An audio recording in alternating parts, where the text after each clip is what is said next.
Tuscaloosa, Bryant-Denny Stadium, where today, #1 ranked Alabama welcomes Nick Saban's alma mater, 1-2 Kent State, out of the MAC. You're watching SEC Network Football, presented by Allstate. Hey everybody, good morning, welcome. Tom Hart alongside Heisman winner Andre Ware. As we get set for this one, our focus is on Alabama's freshman quarterback. He hit his stride last week in a big comeback against Ole Miss. Yeah, young, dynamic player, Tom, who can just do it all for Alabama. He did it last week in their come-from-behind win against Ole Miss with his legs. 122 of his yards came by the quarterback designed runs. He did it inside, he did it outside, has the ability to hit the big play at any time. Today, his skills will be from the passing game, but last week he was dynamic. 146 yards. Of all those yards, on the ground, the first quarterback under Nick Saban to rush for 100 yards. That's in 23 years as a head football coach. It was also the 5th most rushing yards by an Alabama quarterback in their illustrious history as a program. Jalen Hurts, just a freshman, will get plenty of snaps and reps today, seemingly for Alabama. Kent State won the toss. They've elected to defer, so Alabama will receive to get us going this morning from Bryant-Denny. Injuries will be an issue today for Alabama. We'll cover that in just one moment, including our Darius Stewart, who's normally on the return team, along with Eddie Jackson. Not today. Garrick Dieter is back with Xavier Marks. Dieter, the transfer from Bowling Green, where he had one heck of a career with Bowling Green, now an Alabama Crimson Tide member. And a short kick and a fair catch taken by Alabama down at the 30-yard line. Nick Saban told us yesterday his team still has not played a complete game here early in the season, despite being undefeated. And for more on that, let's take you down to the field as we say good morning to our analyst, Cole Kubelik. Tom, Nick Saban wants to see this team get off to a good start. That's going to be offensively. I want to see what the identity of this Alabama offense is and if they sort of morph into what they will be in the future this season. 14 zone read plays. Jalen Hurts provided 3 runs of over 25 yards in those zone read plays last week against Ole Miss. They don't have the bell cow at running back that they've had in seasons past. This might be an offense that runs through the quarterback. All right, Cole, thank you. And with that, 2 starting wide receivers today, they start with some jet sweep action and they give to Damien Harris, who picks up 4 on first down. Jalen Hurts, 6'2", 209 freshman from Channelview High School in Texas, where he played for his father, the high school head coach.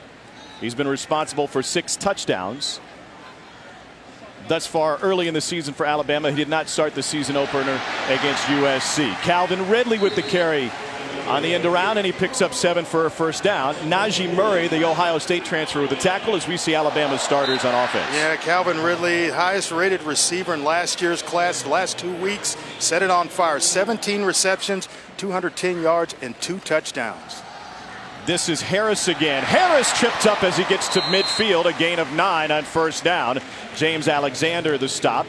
Kent State is a good defensive team. They had a great game against Penn State to open the season. Yeah, Nate Holley, he's the leader of their defense. Career tackles, 362. He will hit anything moving. Out of the pistol, once again on the ground. Harris taken down in the backfield for a loss of 1. Nick Cuthbert the tackle. All 3 Kent State linebackers now in on a stop. John Cunningham helping out as well. Very intense player. You see a lot of him. This guy's motor it's always running, whether on the field or on the sideline. 3rd down 2 for Alabama. Henches, the tight end, enters the game. A big stop for Kent State. To Harris. And Harris picks up the first down. Running over that left side, a pickup of 6.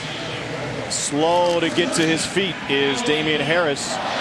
This is a full stable of running backs for Alabama, but relatively untested. Harris just a sophomore. Behind him, Scarborough, Emmons, and Jacobs.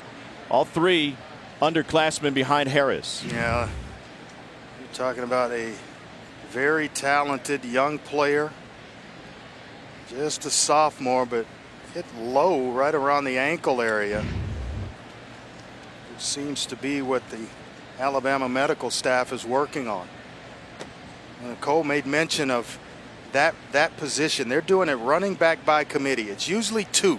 Last year it was all Derrick Henry, but in previous years it's been the 2-back system under Nick Saban. This was the lead guy coming into today's ball game. And that is an ugly looking injury to Damien Harris, the sophomore from Richmond, Kentucky, helped off the field. They'll take a long look at that right knee. He's replaced on the field by freshman Joshua Jacobs. I say that with Henry. They even had Kenyon Drake last year to give him some, to spell him a little bit. But that's a big loss if they can't get Harris back. So Jacobs, first running back off the bench, true freshman out of Tulsa, Oklahoma. And Hurts wants to throw it for the first time. Has all day, and he swings it out to Jacobs.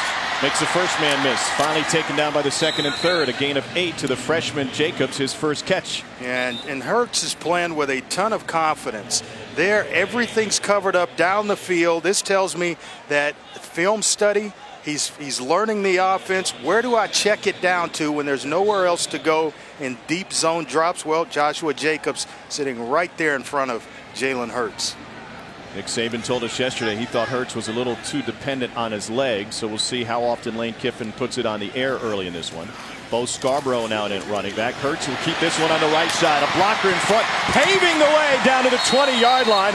A huge block from O.J. Howard on the perimeter, and it's a gain of 17. Yeah, Jonah Williams helping out as well, along with O.J. Howard. But watch Hurts here. Once he gives it, the defensive end crashes down. That's what makes the play.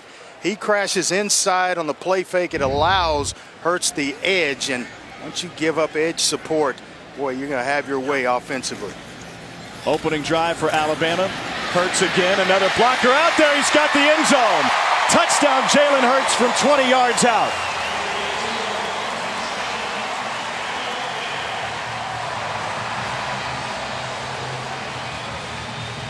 Tom, 2 really good blocks. This true freshman Trayvon Diggs, who just moved over to offense this week, along with O.J. Howard. Watch the block there by Howard. I'll tell you what, I think you could run behind a couple of blocks like that. Well, I don't think you would ever block for me out there. So I might throw you a block. May not be that kind of block, but I'd get you one.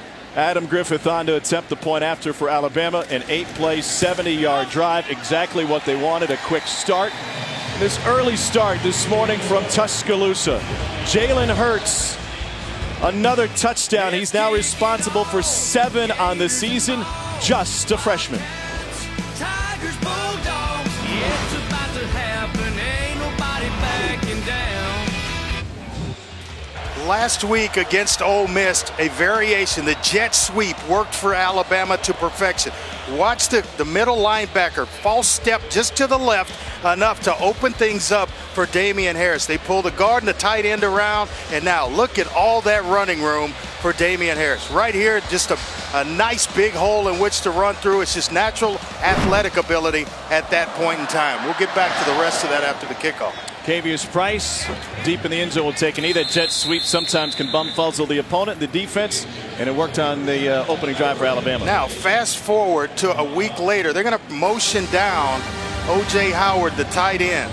He'll motion down inside, then come this side and throw a nice block. Watch Hurts with the fake inside to Scarborough. That's going to hold the middle linebackers. A little bit different way to get to it. It fools everybody. You get him out on the edge. He's just such a dynamic runner once he's in the open field. Same concept, just 2 different ball carriers handling the football. Kent State has a freshman quarterback, Malik Mitchell, out of the shotgun. And he will hand it off on first down to Justin Rankin. He's got a big gain to the outside. Rankin down the sideline. High stepping his way inside the 30. And a big play on first down for Kent State. Marlon Humphrey finally brought him down after 47 yards. Well, what a dynamic true freshman. And Justin Rankin, you see the give it, the bounce, the hop to the outside, and then some speed. A bad angle by Ronnie Harrison. And that allows for some additional yardage by the freshman Rankin. Oh, what a nice start to this game for Kent State. They couldn't have asked for anything better. It's their longest play from scrimmage so far this season. To Rankin again, this time testing the middle, and he'll find 2 yards, perhaps. That's one Malik Mitchell they have wanted to keep there. Everybody went crashing down inside. 6'3", 200-pound freshman at Cleveland, Ohio, John Hay High School. Those are his numbers for the year, or last week. A nice job on the ground himself, 14 carries for 77 yards. Big game against an overmatched Monmouth squad after they opened the season with a loss on the road at Penn State and then a triple overtime loss against North Carolina A&T. This is Cavius Price trying to find the edge, and that's what Kent State will do a lot with their slot receivers. Eddie Jackson was banged up last week. He's in on the tackle there for Alabama as we see the starters. Yeah, Justin Rankin, keep an eye on him. 38 rushes, 178 yards, just under 5 yards a carry and a touchdown on the season. Look for him to really improve on those numbers. He was an early enrollee, just a true freshman. They anticipated great things from him, but big start. First time out against Penn State, he had 82 yards. 3rd down, 6. Be careful. Be aware for the quarterback draw here. 4-man front with 1 linebacker inside. All he needs is 6 to pick up the first and keep this drive rolling. Play clock at 1. Kent State will not get it off. They got credit for a timeout on this opening drive as they look at a 3rd and 6. That is their first charge timeout of the half. Alabama scored on its opening drive, and now Kent State, thanks to a 47-yard run by Rankin, threatening on their first drive. SEC Network Football is presented by Allstate, proud supporters of college football. It's good to be in good hands. And in part by Gatorade, the proven sports fuel. Fall football Saturday here in Tuscaloosa. Alabama leads Kent State 7-0. Injuries a concern for the Tide coming into this game. For more on that, let's check in with Cole. Alabama running back Damien Harris carted off the field, right ankle, heavily taped with ice. Norman Waldrop, Lyle Kane, Team Orthopedics looking at him and then deciding to tape that ankle up, ice it, and wheel him off into the locker room. Cole, thank you. Harris, their leading rusher, better than 9 yards a carry on the season. Hey, Tom, if Kent State's going to run the football right here, keep an eye out on this side of the offensive line, the left side behind big Wayne Scott. He's their best offensive lineman, started 31 straight games. The southpaw with a shovel pass with his right hand to Rankin, and he gets tripped up at the line of scrimmage by Reuben Foster. It's a gain of 2, and that will bring up 4th down for Kent State. All right, running backs, you got to pick your feet up in the hole. He steps out of the tackle there, or an attempted tackle. He's not only going to pick up the first down, he is in a foot race to the end zone. But for Kent State, it's a good response to Alabama's scoring drive. You want to put some points on the board yourself. So Shane Hines on to attempt a 38-yarder. 7 of 9 on the season.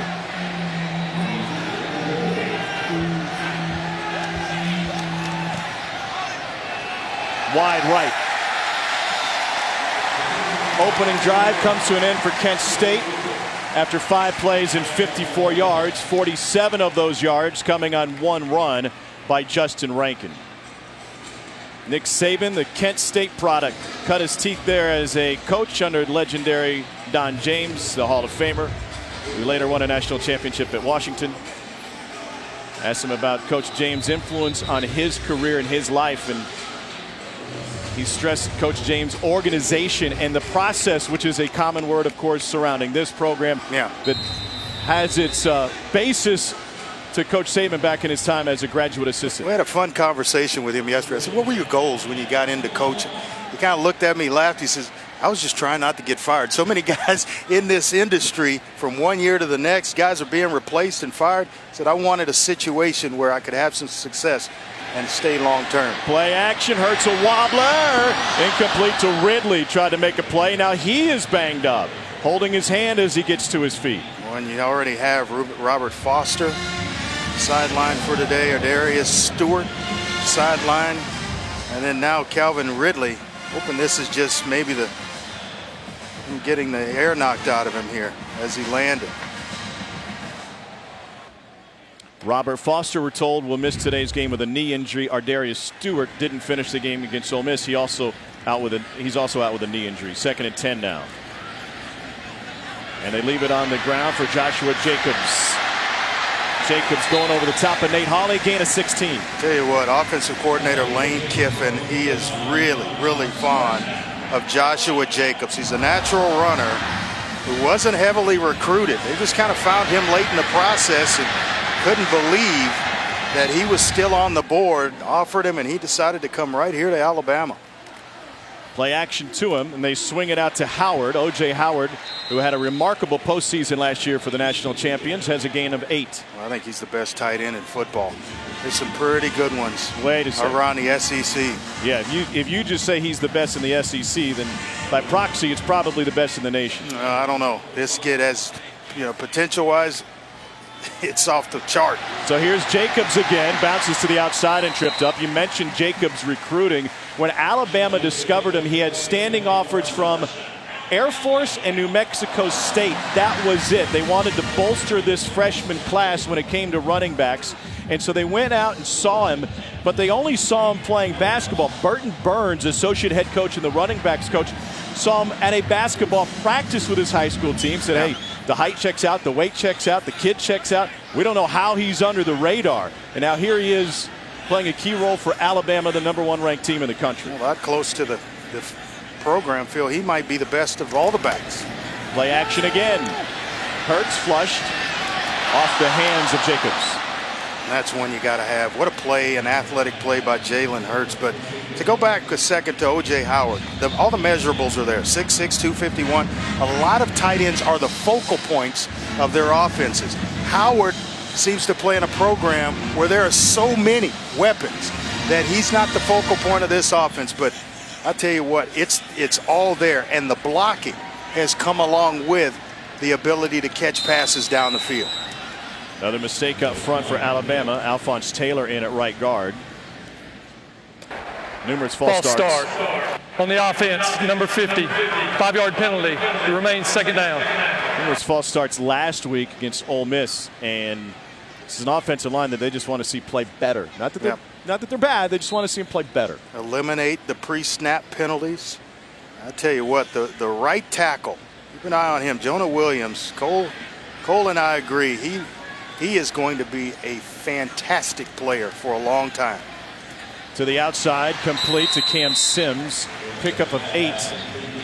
Let's check in with Cole. I agree with Andre on Jonah Williams. He is as fundamentally ahead of the game at that age as far as his technique that I've seen at a right tackle for a true freshman as long as I've been watching football. The kid just gets it. It's not something that I think you can learn. His body balance is extraordinary. He has outplayed the All-American left tackle Cam Robinson this fall, and that's something I never thought I'd say. And I'm in full agreement with Cole. 3rd down. Dangerous pass caught, and the extra yardage fought for right at the marker is Scarborough. And just kind of to put a bow on that, people are saying right now they're crazy. There's no way. Cam Robinson, he's a top 10 pick. Turn the film on. If you haven't turned the film on and you watch both guys, right tackle and left, the right tackle as a true freshman is the most consistent player up front for Alabama. 4th and 1, they're going to go for it here. Alabama's been perfect on 4th down this season. Scarborough has the 1st down. And for the Crimson Tide, this drive continues. Now 4 for 4 on the season in 4th down attempts. Big Bo Scarborough, all 6'2", 230 pounds of him. He's got to keep himself on the field. Reminds you a lot of Derrick Henry. Big physical downhill back. He's an old school back is how Lane Kiffin described Scarborough. Hurts wants it all. End zone, caught. Out of bounds at the 1 is Cam Sims on a beautiful strike that covers 31 yards. Boy, he is 100% now, but he had to battle through a knee injury suffered in the spring. And then all of a sudden you've got all that talent in Darius Stewart and Robert Foster in front of you, but he is a talented player himself. 10th play of the drive. Jacobs straight ahead and in.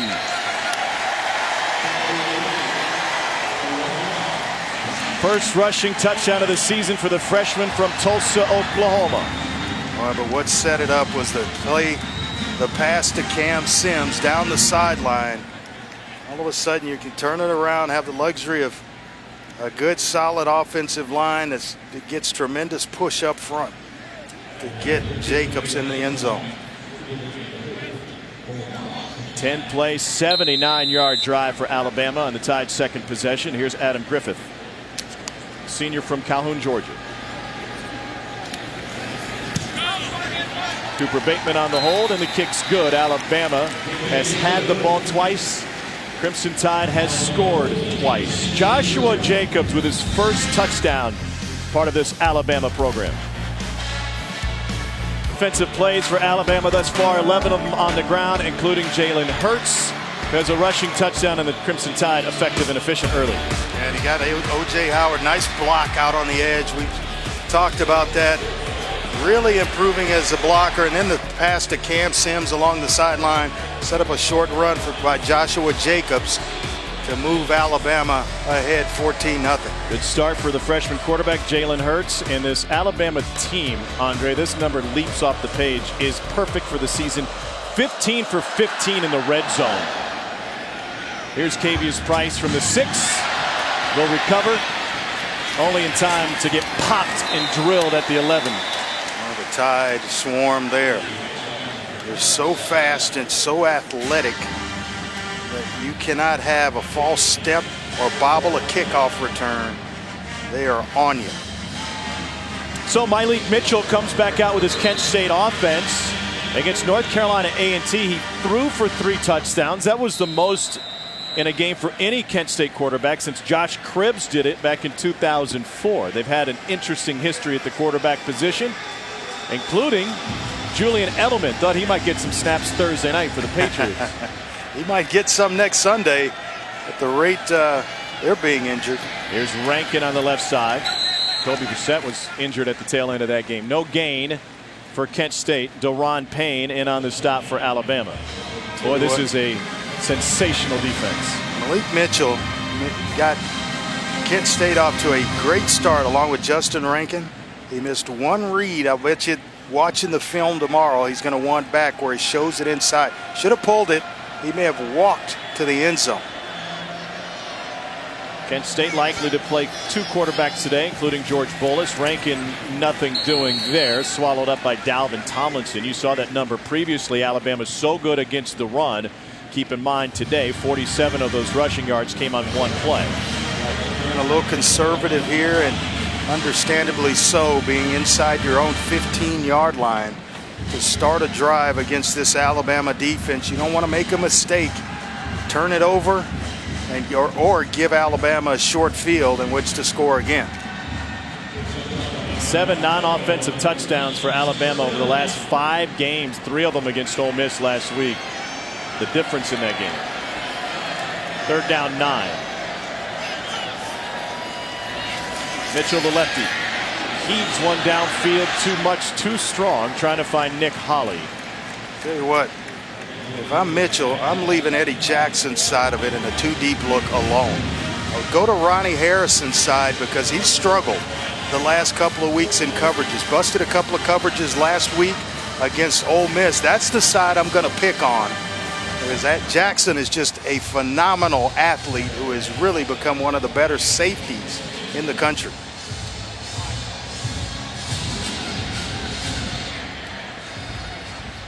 Xavier Marks back to receive this punt for Alabama. He stands at his 50. Derek Adams will kick it away for Kent State. Nice punt. Fair catch taken. 41-yard punt from Adams. College football continues today at 4 o'clock on the SEC Network when Delaware State heads to Como to take on Missouri. And then at 7:30 under the lights, Lexington, South Carolina takes on Kentucky in prime time. SEC college football all day today on SEC Network. Some young signal callers in the SEC getting the job done, including South Carolina's fantastic freshman Brandon McElwain, who's thrown 2 touchdowns and hasn't thrown a pick. Jacob Eason has an early interception today for Georgia. Georgia trailing early to Ole Miss, but the guy I think leading the way right there in the middle, Jalen Hurts, dual threat player who can get it done certainly with his legs, as he's already got a touchdown run in this one. And then now he's just continuing to develop as a passer. And they go play action. Hurts steps up in the pocket. Will now try to run for it. Hurts down the sideline and scrambles out of bounds. There's interesting, Cole, the way that play started out for Alabama. First thing I noticed, Tom, and you guys were mentioning it earlier in the box, O.J. Howard staying in on protection. I've noticed multiple tight end sets to try and help protect Jalen Hurts, to give him time in the pocket. But going back to what Andre said earlier, one thing I've noticed with O.J. Howard's game, he has upped his blocking potential tremendously. And I think Mario Cristobal moving over, former All-American tackle as the tight end coach, has been a big reason why. Howard shifts on the left side. Hurts out of the shotgun now. Play action again, looking for Howard. He was open early. It's tipped, and he still caught it. It's a late throw, but still goes for 18. Jim Jones got his hands on it from his middle linebacker spot. I'm sitting here raising my hands on the crossing route to Howard. Give it to him. You see him crossing your screen right in the middle, and he's so wide open. I wanted to throw him a ball from up here. That's how I know a receiver's open. Andre starts waving his arms from the booth. Can't help myself sometimes. Little quarterback instincts, they don't die. Calvin Ridley on the perimeter. Hurts looks the opposite way. Gets this one out to Cam Sims. So Alabama's mixed it up here early on, Andre. We know how you feel about quarterbacks being under center versus shotgun. This drive started with Hurts under center. The last drive finished with him under center at the goal line. Yeah, it's that talk I had with Lane Kiffin, right? You know, about getting down inside the red zone and going under center, and how much I disliked it. He's just humoring me a little bit. Lane gave you a look like I've heard this before, and then he said, "You sound like the head coach."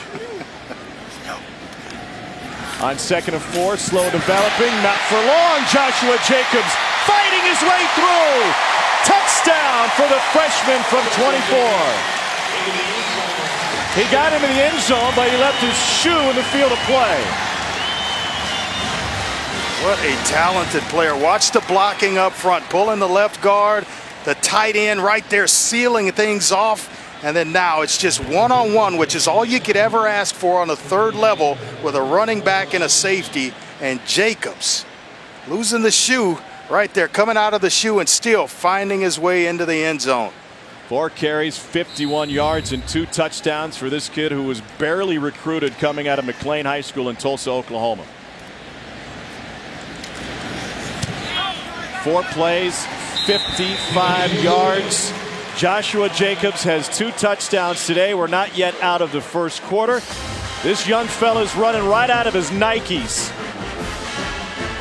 Jacobs has Alabama on top 21-0.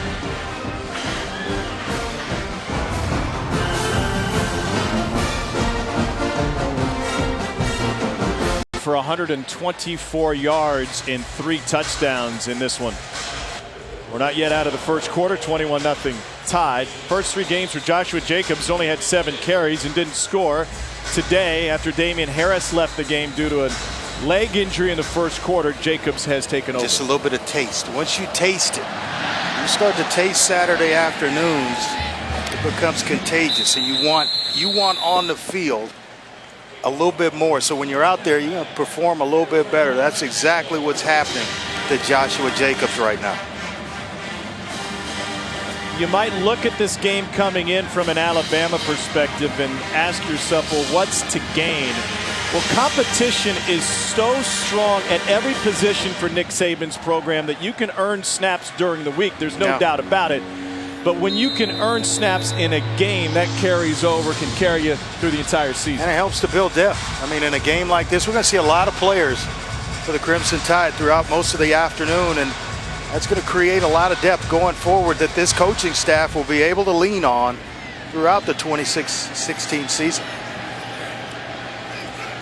Malik Mitchell and Kent State trying to make something happen. He's pressured and will have to try to scramble out of this one. Flag on the play. Yeah, there's a hold. It's thrown right at the feet of about 4 Kent State offensive linemen. I believe that is the first holding call against an Alabama opponent all season. Do you believe that no offensive line has held yet this year? No. Personal foul, face mask on the defense, number 93. 15-yard penalty will be added to the end of the run. Automatic first down. Still hasn't happened, has it? No, it has not. Jonathan Allen flagged. First team All-SEC last year. You turn the film on and watch this guy. The motor's there, and the hands are just freaky scary. him here. Yes. The hands. Boy, just tossing an offensive lineman like that. That's Connor Shinsky. Just pure power. Also purely illegal.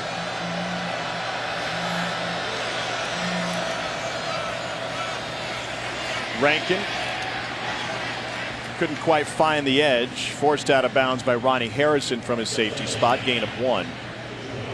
You got a pretty talented D-line with Leon Payne on the other side. Everything out of high school. You and I, we were both raving with him. He just takes you, puts those arms straight out, and that head gets on a swivel to find the football. Cole is like, you just don't see that from defensive linemen. Both he and Allen, very talented. Pressure coming. They try to get out of screen, and that's blown up by Eddie Jackson. They invited that defensive line in, to the dismay of Myleik Mitchell. How is Eddie Jackson always around the football? It's because he can recognize formations from film study, and he puts himself in a position to always be in a spot to make plays.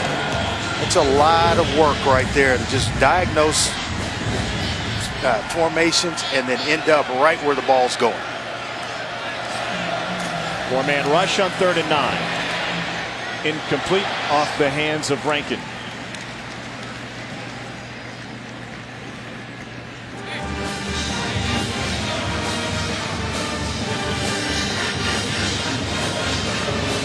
Let's go down the field and check in with Cole. Tom, I'm noticing 56 for Alabama on defense. Back-to-back plays using that inside move. Everyone talks about what an elite speed rusher Tim Williams is, and he can dip and get that edge and use that speed around, but he has been defeating this Kent State offensive line time and time again using inside moves early. Xavier Marks stands inside his 20. Derek Adams gets away a booming punt. Back all the way to the 8-yard line. And he's going to try to make something happen. Marks gets swallowed up, can only make it out to the 14, a 51-yard punt, 7 hard-earned yards on the return. There's some pretty talented freshmen making contributions already offensively. Jalen Hurts with the first touchdown of this game, walking in. How about Jonah Williams right here, the big right tackle. Watch him as he escorts Jonathan Jacobs right here. The nice block up front. Jacobs gaining most of his yards coming on the right side, especially the touchdown run. But boy, I'll tell you what, Jonah Williams, Jalen Hurts, Joshua Jacobs contributing in a major way here early for the Crimson Tide. Alabama's had the ball 3 times. They've scored all 3 times behind Hurts and Jacobs. Henches to block for Hurts on the rollout. And a long run will net him 2 yards. I think, where can Jalen Hurts get better?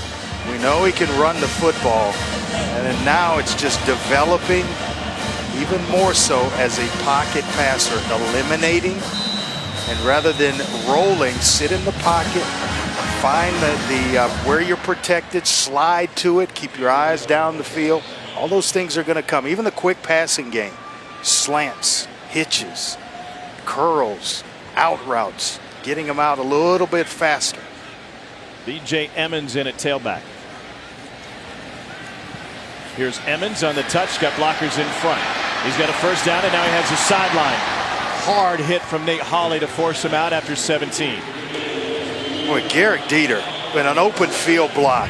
And you watch the patience of number 11 on the edge. It'll come right into your screen right now. He waits, making sure the ball's caught, and then watch Dieter. Then Cam Sims. Boy, that is unselfish work on the outside by the receiving core, Cam Sims and Garrett Dieter. Boy, knowing the timing of the play, and then he just, tell you what, he pancakes a DB in the secondary to open things up. Dieter familiar with this Kent State opponent coming out of the MAC. He transferred in from Bowling Green. Play action, Hurts. Pressure. In the face of pressure, lets it go, incomplete.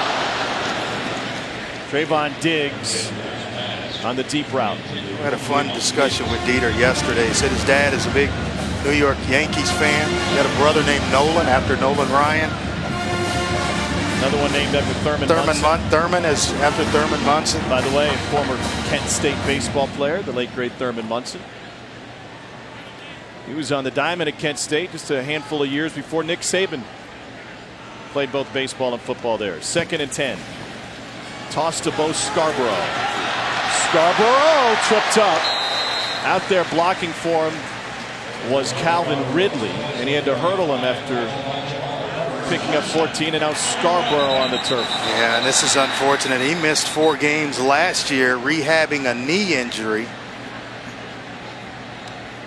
I just hope he's okay.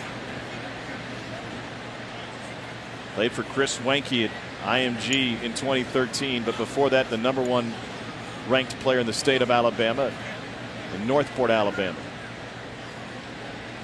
Nick Saban gave his team a couple days off this week to try and recuperate. He said after the Ole Miss win, he was the only person that didn't get an IV. Even his strength coach did. Just kind of got tripped up. Really didn't see much, maybe on the landing.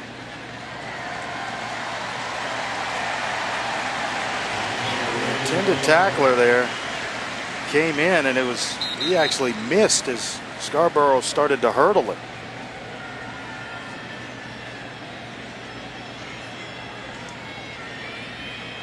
Oh, Scarborough.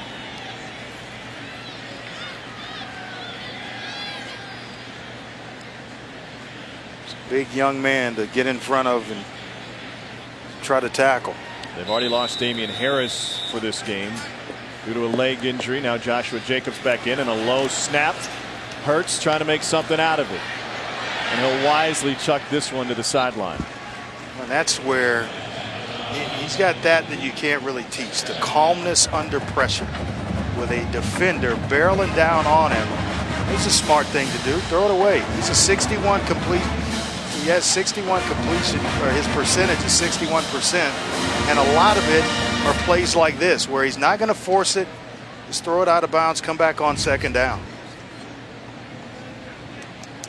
Ball barely got off the ground.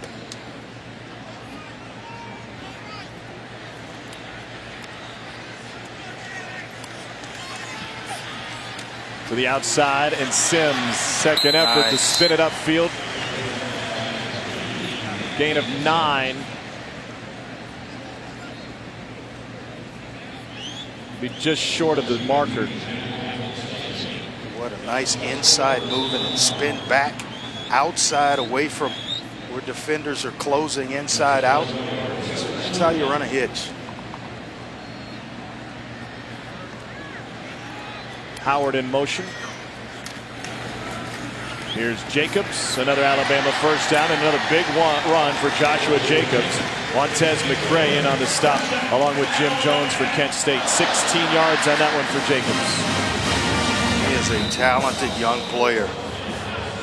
We talk about the building blocks to a program. We just gave you 3 of them for Alabama offensively. Jonah Williams on the offensive line shows, of course, the quarterback, Jalen Hurts, and now a running back that's made his way into the conversation in Joshua Jacobs. Hurts fires in zone, incomplete, trying to find Cam Sims, who wanted the flag. Coverage on the back end from Najee Murray, the Ohio State transfer. Well, this is where I think he can, just talking about it, where he could get better. O.J. Howard sitting out in the flat after forcing one, which becomes essentially double coverage. Watch Howard. Howard's going to end up in this area as we let this go. He's going to end up right in that area. He's out wide right. Watch him just sit down. Everybody clears out, and he's out here wide open. Just sitting there waiting on the football. Eliminate and find the open receiver. Here's Jacobs. Joshua Jacobs has more yards in this game than he did in the previous 3 games of his Alabama career. Came in with 53 yards on the ground. You know, you don't want to become that quarterback it's a big running play, and when you're going to throw, you're known to just go down the field all the time. You open the game with a nice check down. You have to take those sometimes as opposed to trying to force one down the field for the big play. Here's a toss to B.J. Emmons. Emmons stays with it. I've been really impressed in this first quarter, Andre, with the way these Alabama offensive players are fighting for extra yards in a game that they're heavily favored in and that they already lead by 3 touchdowns. You've got a lot of competition going on right now for Alabama. A lot of freshmen contributing early. An early advantage for Alabama, trying to score on their 4th consecutive possession when we return for the second quarter.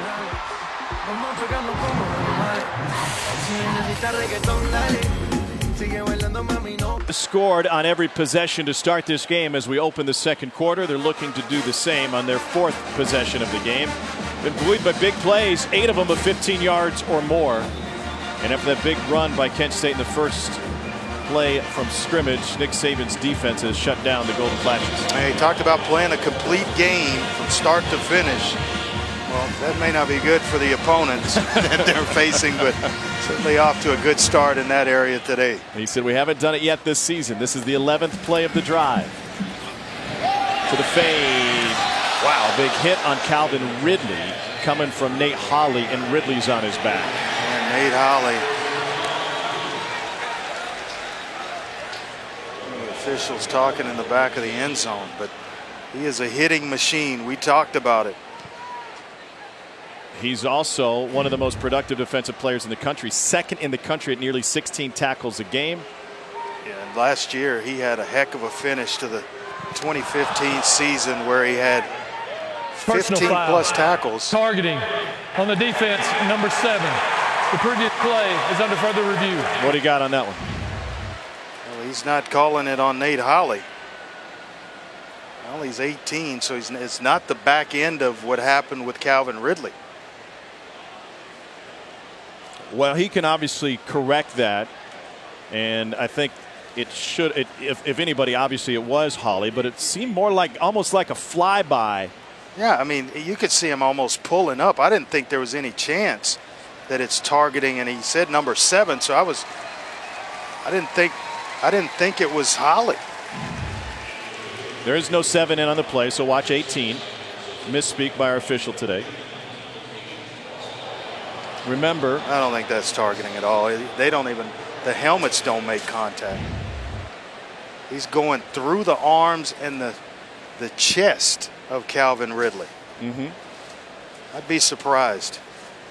This play being reviewed here at Bryant-Denny Stadium, and in addition, officials back at the video center at the SEC offices in Birmingham taking a look, and Steve Shaw, the coordinator of officials, is in the building today. If that's targeting, then you need to run over there and swat the hands and not make contact, because there's no other way to do it. This would be a major loss for Kent State. He doesn't launch. He just kind of just shows up, and then he pulls up. You can even see him lifting his hands at the end of it. There's no intent there. Not that there really is for targeting, but that's just not targeting. There is helmet-to-helmet contact. We saw that, even though it was egregious. I don't know that they made contact. He's a 2-time first-team performer in the Mid-American Conference and leads the nation with 9 solo tackles a game. And it was funny talking with Ben Needham, the defensive coordinator for Kent State this week. We asked him, how has Nate Holley improved over the years? And he said, well, number one, eye discipline. He's so aggressive on the back end that he would overrun plays and come in just wanting to lay a lick on guys sometimes. But one of the most productive in the country. After review, there is no foul for targeting. Number 9 is not disqualified. Second down. Lee Hedrick is our referee today. Steve Landis in the replay booth and getting some help from the video center in Birmingham as well. All right, your blood pressure down. You good with that? Yeah, I'm okay. I'm fine now. I mean, I just don't know what you do. If you could call that targeting, right, you might as well put flags on and play flag football. But the idea of player safety is paramount in the game these days, and I have no problem with them throwing the flag because they have assistants to clean it up and correct it. I'd rather them throw the flag and be wrong and correct it. That late, though? Here's B.J. Emmons at tailback trying to pick up a block, and Hurts swings it out to Garrett Dieter. Dieter towards the marker. No, my point is you can throw a flag and rescind the penalty. That's what replay is for. So I'd rather see them throw the flag and then pick it up as opposed to let targeting go. I get it, but either you saw it or you didn't. You don't need to go consult with another official in order to figure out did he target. Okay. You know, that's the problem or the hang-up I have with it. First and goal now for Alabama. They're perfect in the red zone this season. Derek Keefe enters at one wide receiver spot. He'll be spread out near side. Too tight, and Hurts lost his footing under center. We had this discussion with Lane Kiffin about a quarterback being under center at the goal line or inside the 10, and he brought up an interesting point because your angle has been for a long time so many things could go wrong with a shotgun snap. He said actually a lot of things can go wrong when you're under center too, and this time he just got stepped on. That's the right guard just taking a big step right or left. It's Lester Cotton that steps on the foot of Jalen Hurts. And last week we saw him lose a ball as he's bringing it back to throw it. It just comes out of his hands. If you've played quarterback, that's going to happen when you're under center, having your foot stepped on. Hurts trying to change direction. As well as losing one when you're getting ready to throw it. Saw that last week from him as well. It's just one of those things that happens, but he's got to tell me where the research came from in terms of the fumbles under center versus the gun stuff. I'm not thinking I'm just going to take his word for that. Nick Saban would prefer for his quarterback to be under center. Cole? Guys, I can tell you as a former center, if we were going wide zone or we were going play action or we were going straight drop back pass, my quarterback knew he better get out of there quickly because I was taking a deep step and that potential was there for him to be stepped on. Alabama going backwards here, now facing a 3rd and goal from the 11. The freshman Hurts throws on the run, too strong, trying to find Cam Sims. And so for the first time today, Kent State's defense keeps Alabama out of the end zone, and they'll bring Adam Griffith on for a field goal attempt. Get Adam Griffith some work.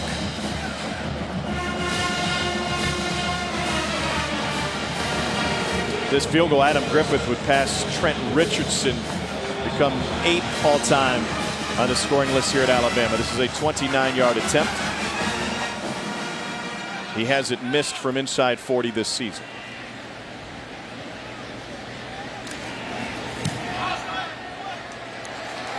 And Alabama perfect in the red zone. They take 3 there after going backwards. 24-0 Alabama in front of Kent State. First day of fall here in this football Saturday. SEC Network Football is brought to you by Gatorade, the proven sports fuel. There's a young Golden Flash, Nick Saban, safety on the team that won the only MAC championship in school history in 1972. Helped by Jack Lambert, Hall of Fame linebacker, Gary Pinkel, winning as coach in Missouri football history under Don James. Been a winner a long time. He was actually up for the Kent State head coaching job at one point. They turned him down. He told us yesterday, he said, you know, maybe I wasn't ready. They didn't think I was, but it probably would have changed my life if I would have gotten it. Who knows if he would have ended up at Alabama. Let's take a look at our player profile brought to you by Honda. Nick Saban stood 5'6", 185 as a youngster out of Fairmont, West Virginia. That MAC championship team, but he did not play in the Tangerine Bowl. He broke his ankle playing on the new turf at Northern Illinois late in that season. Teammates with Jack Lambert, grew up a big-time Steelers fan. Host of his former teammates are at the game today, and they were out at the coach's show with Eli Gold Thursday night. Yeah. And Nick Saban opened the show by telling a story.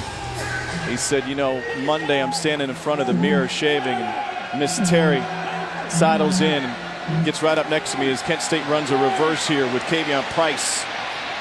A lot of running, and he lost the football.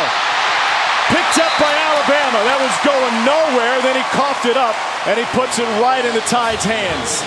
Sometimes you just have to know when a play's over, get as much as you can, try to get back to the line of scrimmage, and then get on the ground. Right here, the play is over. He's going nowhere. Protect the football Lonnie Harrison comes up with it. So probably conflicted emotions for Nick Saban's former teammates watching this one, and Alabama domination early on. Miss Terry, his lovely wife, said, I know you've got former teammates coming in town this weekend. You better not have any former girlfriends coming to town. We got to change a quarterback. Great story. Blake Barnett now in the game for Alabama. Joshua Jacobs, a tailback next to him. Barnett started the first game of the season against Southern California. This is his first snap of the day, and he's pressured. And Barnett will get thrown for a loss. Trying to get out of the pocket, but couldn't do so. Anthony Johnson with the tackle, loss of 3. 6'5" out of Corona, California. Santiago High School. Came off the bench against Western Kentucky to throw for 64 yards. Was 5 of 6 in the air in his start against USC. But it was a stagnant offensive performance at that point in the game. He went to Hurts, and he's been the man under center first ever since. And now he goes deep down the sideline into coverage. Dieter off of his hands. Jarrell Foster deep for Kent State. Foster should have come up with an interception there. It was thrown right to him.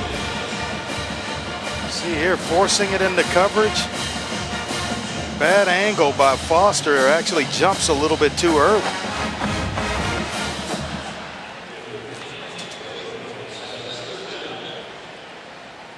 Foster Jr. out of Winton Woods High School in Cincinnati. Great program there. 3rd down and 13 for Blake Barnett.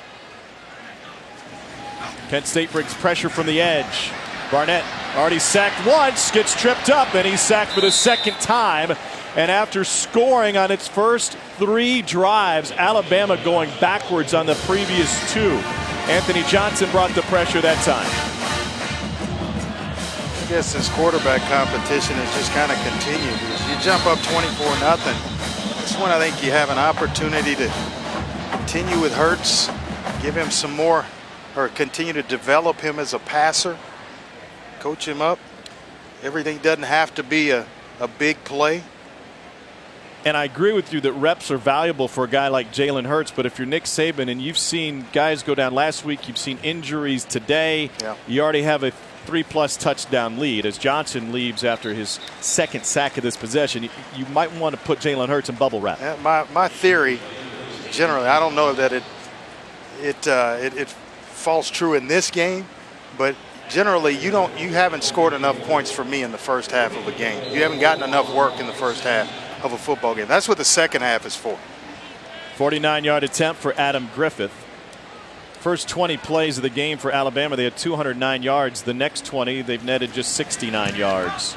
Griffith's got the leg, and he's got the accuracy.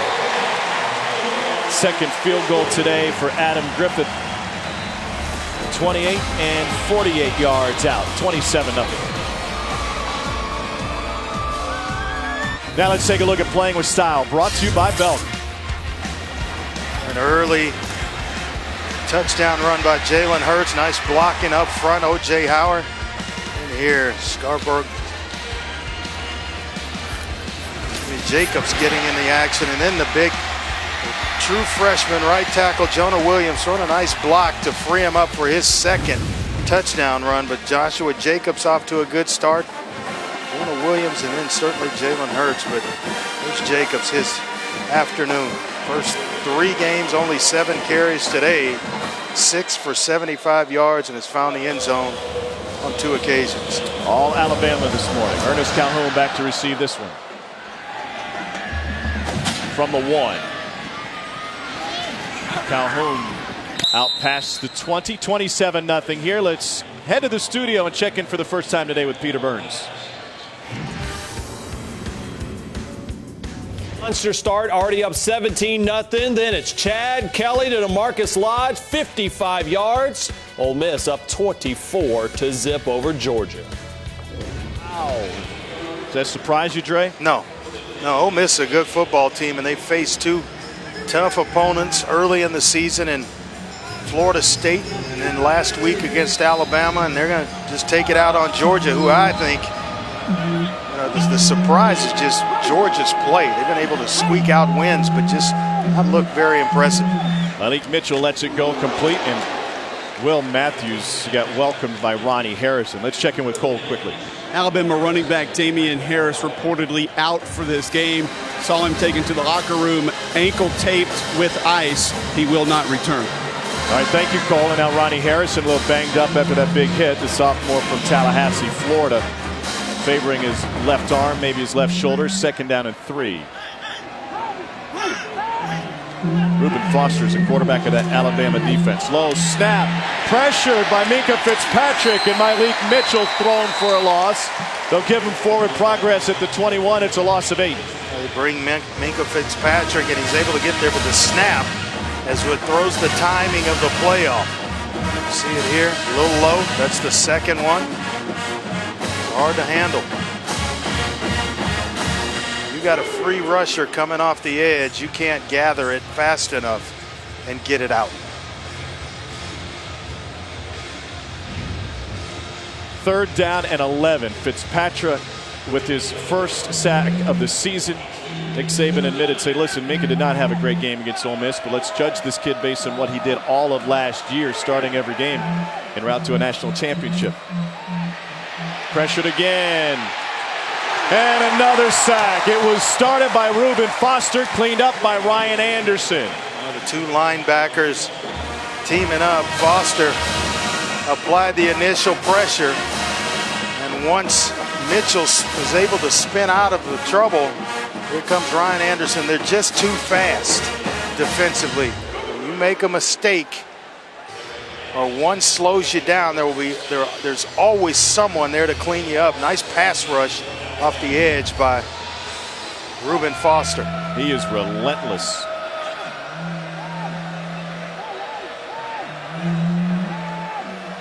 Derek Adams punting from the end zone.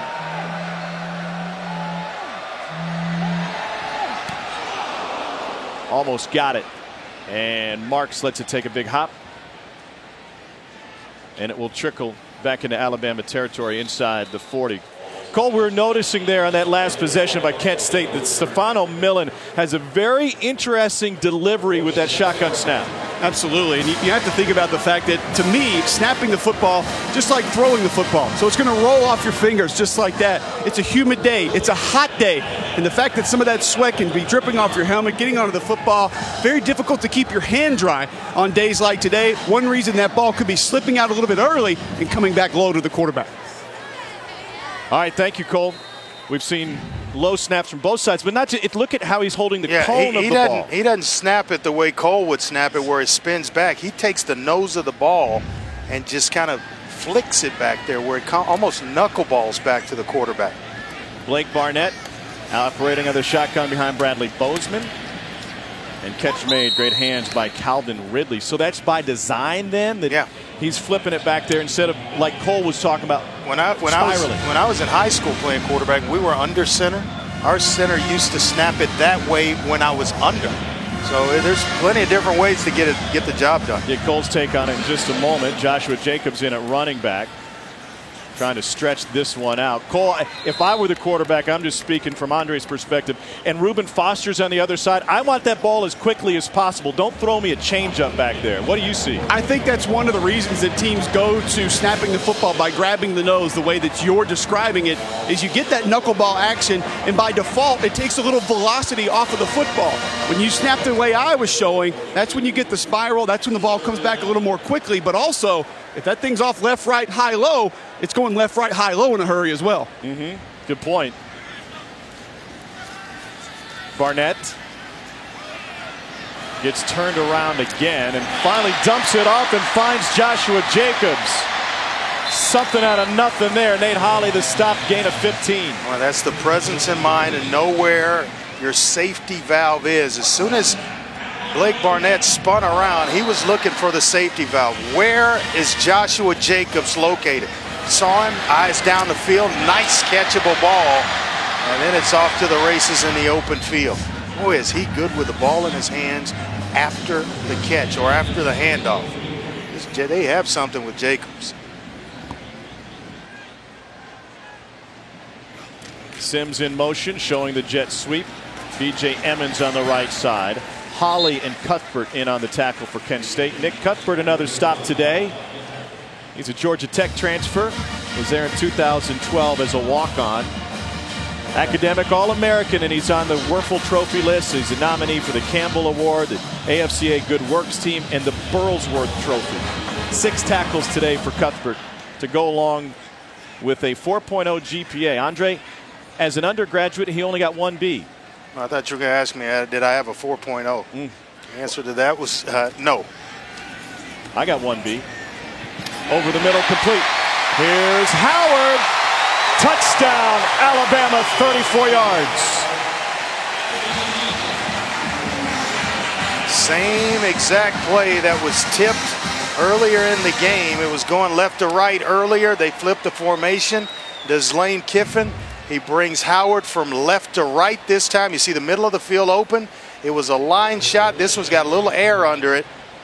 Tell you what, nice job of throwing, leading the tight end out in front where he just catches and runs.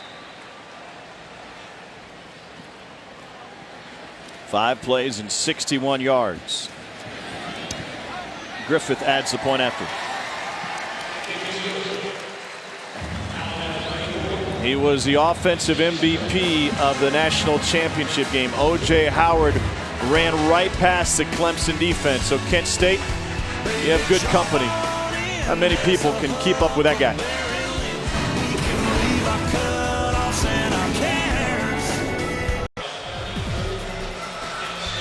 This college football season, stream every game live on the ESPN app and on Watch ESPN. Download the app or visit watchespn.com today. And coming up at halftime today from Bryant-Denny Stadium, you can watch a live performance of the $1 Million Band on SEC Network Plus. Start streaming now on the ESPN app and Watch ESPN.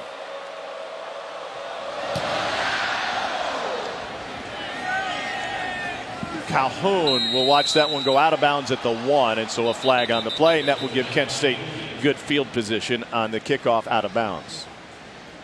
Let's go back and take a look at that touchdown by O.J. Howard. You got man-to-man here, and watch the route. Inside, nice move, and then a crosser.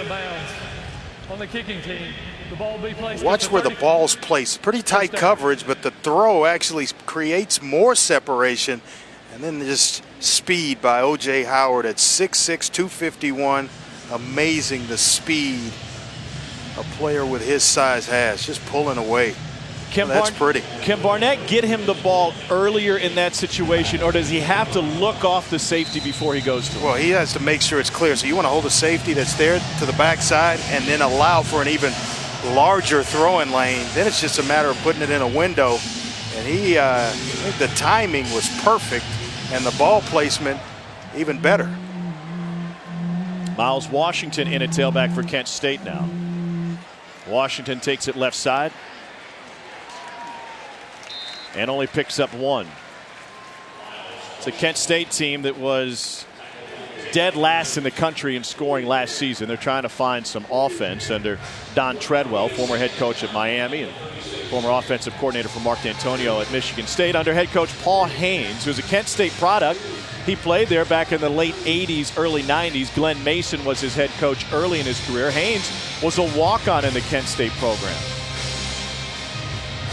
I asked him about coming back to coach at his alma mater. He said, listen, I have pride and passion where I came from and who I am, but kind of like Nick Saban, he said initially, I didn't want to get into coaching. I wanted to be an FBI agent. Got a taste of it after going back to his high school and helping out as Raekwon James takes it for 5. He recruits the state of Louisiana now, but the reason being is not a lot of MAC schools get down and recruit in the state of Louisiana. Has some relationships there, and we're starting to see more and more players on this Kent State roster from the state of Louisiana, and there's a lot there. He made a great point. He said, listen, it's one thing to recruit an area and to get a guy from an area, but they got to be able to play. Yeah. They've got to be able to contribute. Kent State 0 for 4 on third downs today. This program has not been successful. You go back to 2012, they played in the MAC title game. They win that game, they would have played in a BCS Bowl. They lose to Northern Illinois instead, and since then, the program has really faltered. Just 10-28 for a program going into that game, which had won 15 of 17 going into the title game. Nice break on the ball by Ronnie Harrison. So Kent State remains winless on third downs. Some really good talent on that team that play the MAC title game. Brian Winters, left tackle now with the Jets. Josh Klein was on the left side of the line, now with the Titans. Dre Archer was a tremendous talent out of the backfield. Speed to burn. Yes. But it's a work in progress for this Kent State program now and going forward. Trailing Alabama 34-0. A low punt. We'll take a Kent State hop, and they'll let that one trickle inside the 5, and it's down inside that 5-yard line at the 2. So Alabama will be backed up after a 56-yard punt. Tom Hart, Heisman winner, Andre Ware, all Alabama early today. What's impressed you most? Well, I think just taking care of the football, and then turning it over to the offensive line. When you really don't know yet where your passing game or where things are going to come from in the passing game, you go right directly to the offensive line, and Jacobs has really stepped up and provided some punch behind an offensive line that can certainly move some bodies. It's an offensive line that hasn't been playing perfect this year. In fact, as a team, Nick Saban told us, he said, listen, we haven't had a complete game. This obviously their most complete game thus far, and I'm interested to see if they can continue. Yeah, to this point in the season, then you start looking at the talent, and it's such a young football team, a lot of young talent everywhere, and by Jonah Williams, we're talking about offensive line, the true freshman right tackle, has had one heck of a ball game so far. Freshman from Folsom, California. They run that right side, and turning up the sideline with a nice run is Joshua Jacobs. I mean, right there, right on point is Williams with a block. Jacobs gets outside because of the block of Jonah Williams. Watch the big fella right here. He'll just kind of secure the edge with his block. That opens it up for Jacobs. Look at all that. I mean, now it's the one matchup you want, the one-on-one matchup. Just seal the end down. He crashes everything. And now you're one-on-one in the open field with the safety, Nate Holly. The youngster from Folsom, California, stands 6'5", 296. You can hear the trainer coming when he gets going. Here's Ridley off of his hands. Well, that's just a young quarterback. Everything sometimes has got to be thrown and drilled in there in a tight spiral. You just want to get it in Ridley's hands, out in front, where he can catch and run. But in fairness, that is a harder pass to complete than the one he hit O.J. Howard with down the field, because it's so wide open that you tend to just tighten a little bit on it. You quarterbacks always say that, and I'm not buying it. You're just trying to bail each other out. I'm not the only one telling you that. I'm not buying it. It's a difficult throw when they're wide open, man. The widest fairway is the hardest one to hit. You can't hit it sometimes. Well, I can't hit any fairways. Here we go. Just turn and give it to him. That's a tough throw. Going left. Still should have been caught, but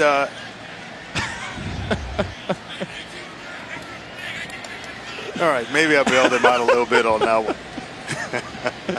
It's a tight fraternity. Third down and 10. Barnett.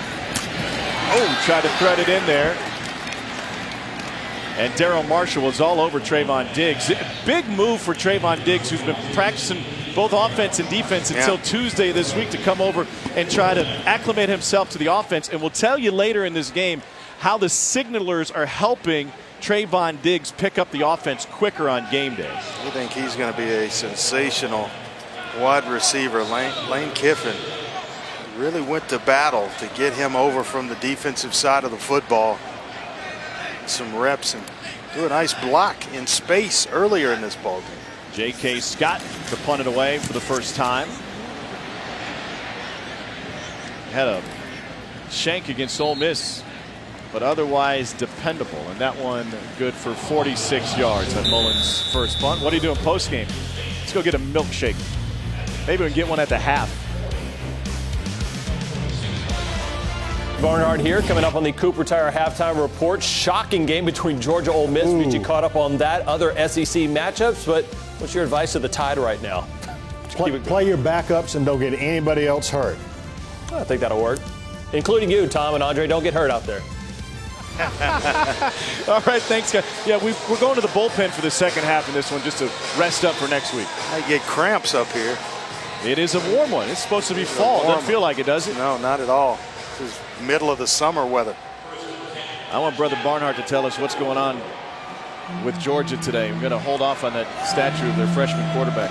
It's a 31-0 Ole Miss lead over Georgia. Malik Mitchell flicks it out of bounds.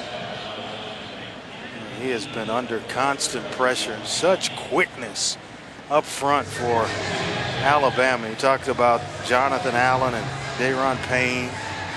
Guys like Tim Williams, who's already a sack by Ryan Anderson. Yeah, but one thing, though, about playing in this building today and in front of this crowd, it shouldn't be an issue for Kent State and Malik Mitchell. They opened the season on the road at Happy Valley in front of 99,000 at Penn State, and they're in that game in the second half. Yeah, but Penn State doesn't have athletes like that. No, I was talking about simply the building. Here's Miles Washington, and he gets tripped up after a gain of 4, and that will leave third down. Looks like Alabama's going to have a great opportunity to get the offense back on the field before the half ends. Coach will tell, my high school coach will tell, those 99,000 up there, they have nothing to do with what's going on down here. They're just here to root and cheer, and the atmosphere may have a little to do once you walk in the stadium, but when the ball is snapped, they have nothing to do with it.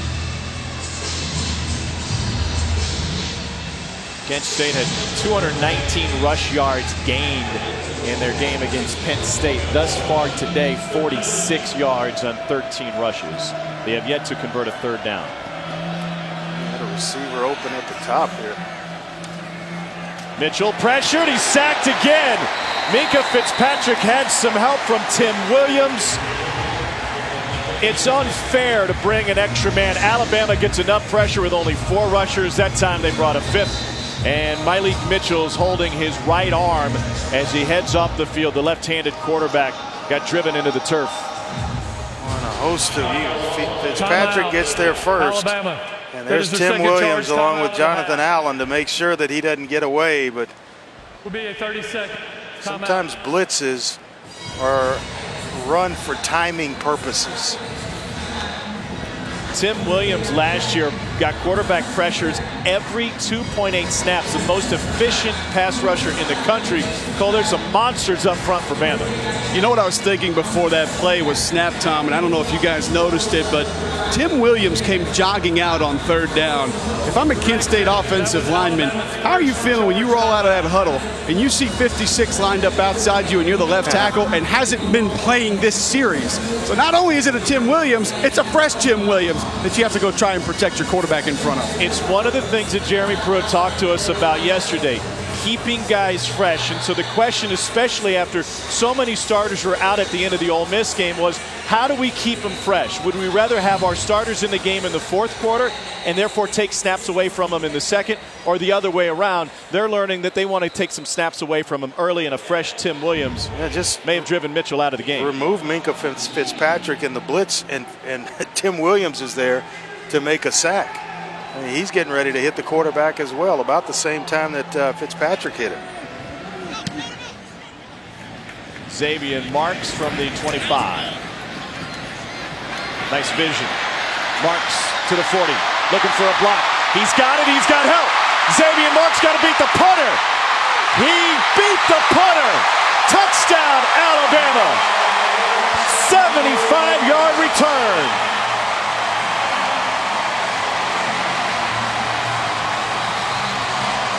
I watched this kid, Xavier Marks, play in high school. It's a high school very much near where I live, George Ranch High School. They won the state championship last year, but he is every bit as good as advertised. Undersized at 5'8", 166, but he knows exactly what to do with the football in his hands. Second straight game with a punt return for a touchdown for Nick Saban's special teams. And since the start of last season, that is now 16 non-offensive touchdowns for Alabama. To put that in perspective, Kent State has 22 total touchdowns in that span. Andy Papanastis on to attempt the extra point of the Ole Miss transfer. They've even gone to their backup kicker here in the first half.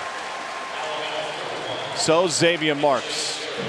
Last week it was Eddie Jackson. Watch the block set up and just the ability to stop and start, cut, jump start or jump stop, and then it's a foot race. And it's over once the punter misses. Just speed. You know, for a tackler, Derek Adams is a great punter. A little Olay, he didn't even touch him. Just a little cut right there at the end, and I don't know that he got a hand on it.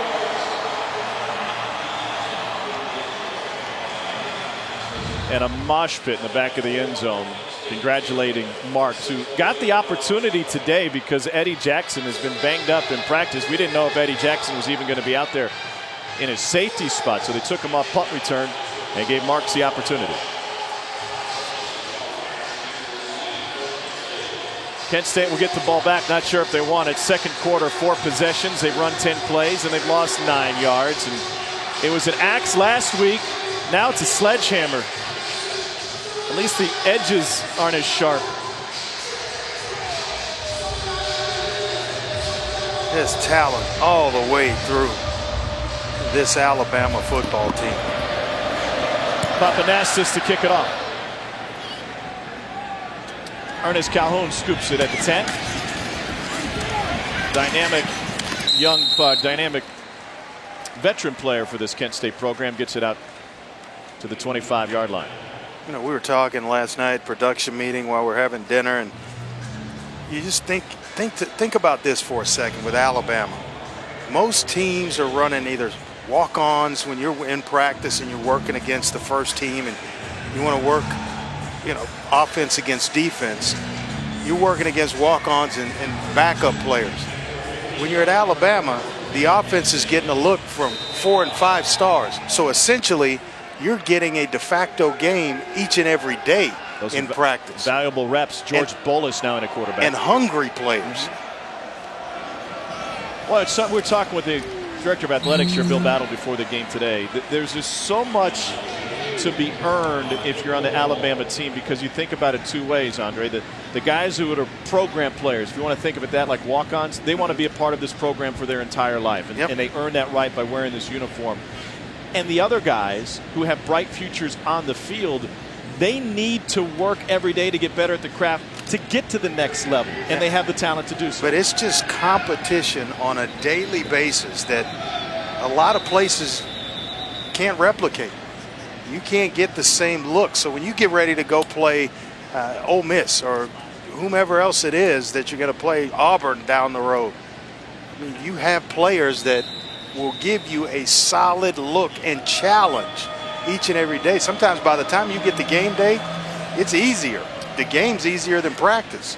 And it's one of the reasons that Nick Saban put his trust in Jalen Hurts as a freshman quarterback, because he saw, after Hurts worked against this incredible defense, he saw what the defense saw, and that defense respected what this kid was doing against them in practice. Yeah, you're lighting them up every day in practice, and you have defensive players speaking on your behalf. Yeah, there's no doubt that is heard by the head coach. First quarter is all about Alabama's running game and their defense. Second quarter, special teams and defense. On 3rd and 4, Miles Washington trying to lay the wood on Reuben Foster. You're not going to win that battle very often. We're talking to Jeremy Pruitt about Reuben Foster. He said, you know, I was here when we recruited Foster, when we first found him before he went off. He goes, I first knew he was a great player because Kirby Smart had the office next to me, and he screamed through the wall, Pruitt, get over here. You got to watch tape on this kid. Foster was just a 9th grader at the time, lighting guys up. He said, Kirby and I saw it when he was in 9th grade, that he had that it that you just don't see in everybody. Yeah, just a very talented player. I actually saw action early in his career as a true freshman here at Alabama. Instinctive, big-time hitter. You get the feeling that Kirby Smart and Jeremy Pruitt don't need an intercom system? No, not at all. They can talk through the walls.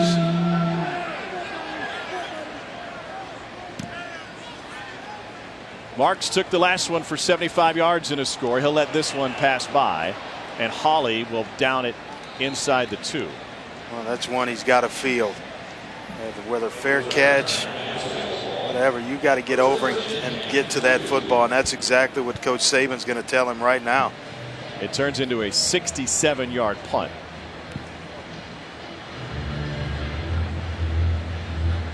Ha! I lost it in the sun. And Nick Saban's not buying it. Nope, not selling me on that one. Oh, and he starts blocking the sun himself. You know exactly what he's thinking. Yeah, right. You see it. See the field position it's given up. You're over there. You got to somehow get your hands on that ball. Would you dare drop an excuse on Nick Saban like, no, I lost it in the sun?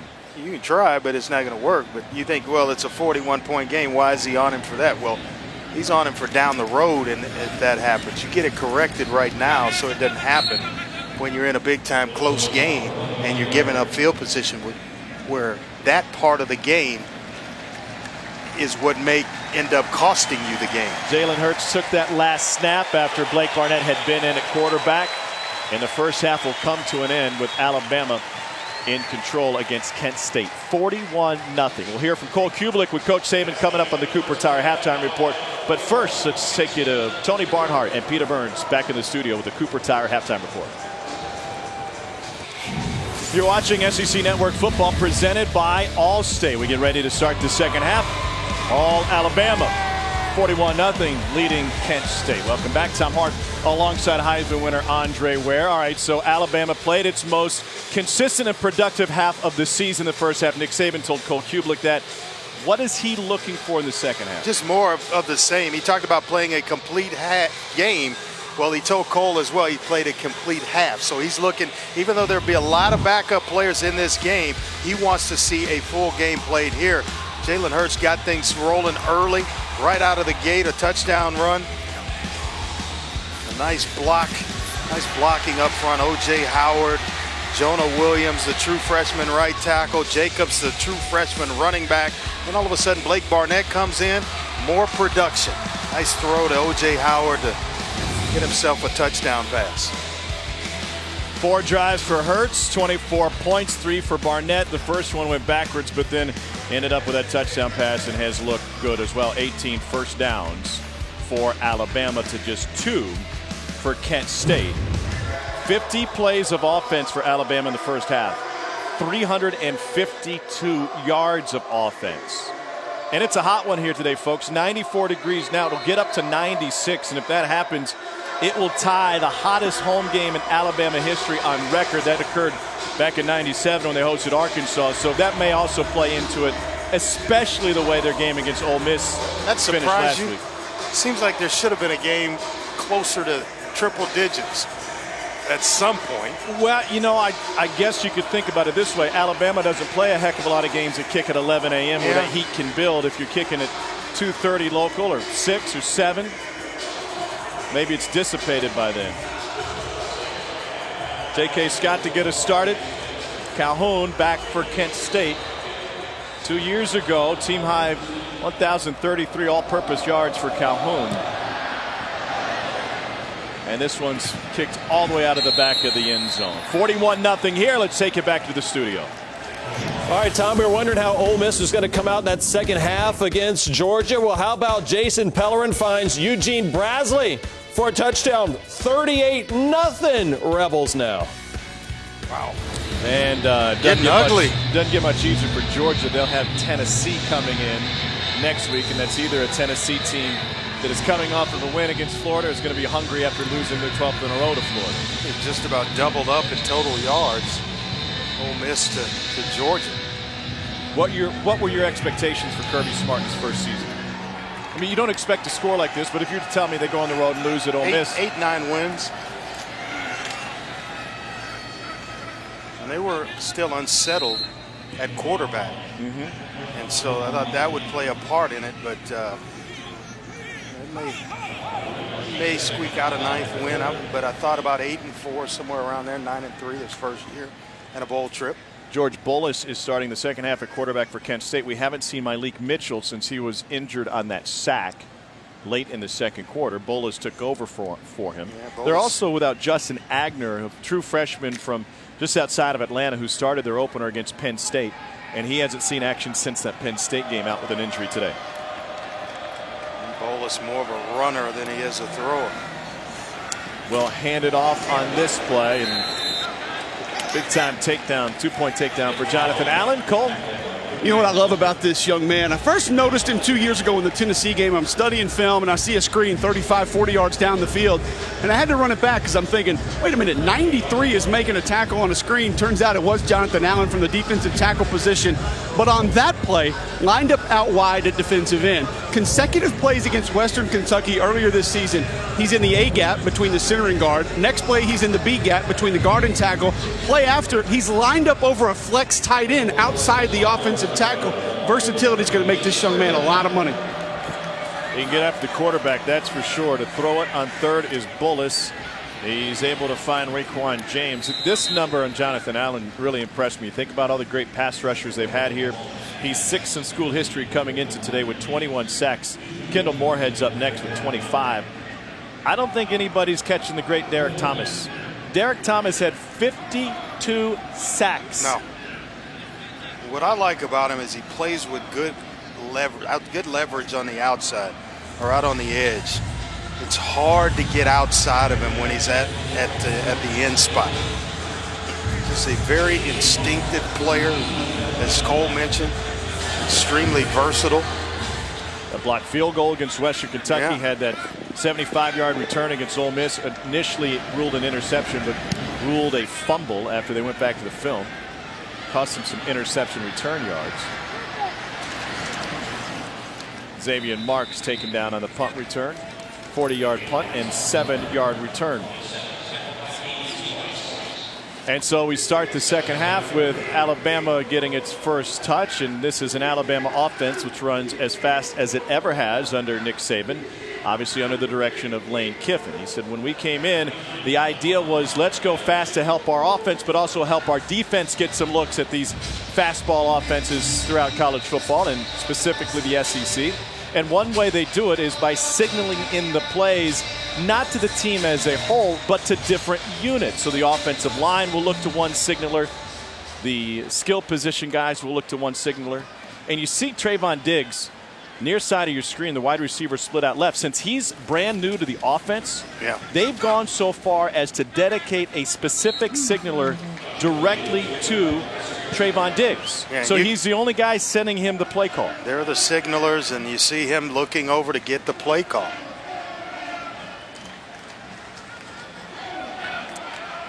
And I think that last shot was a great example.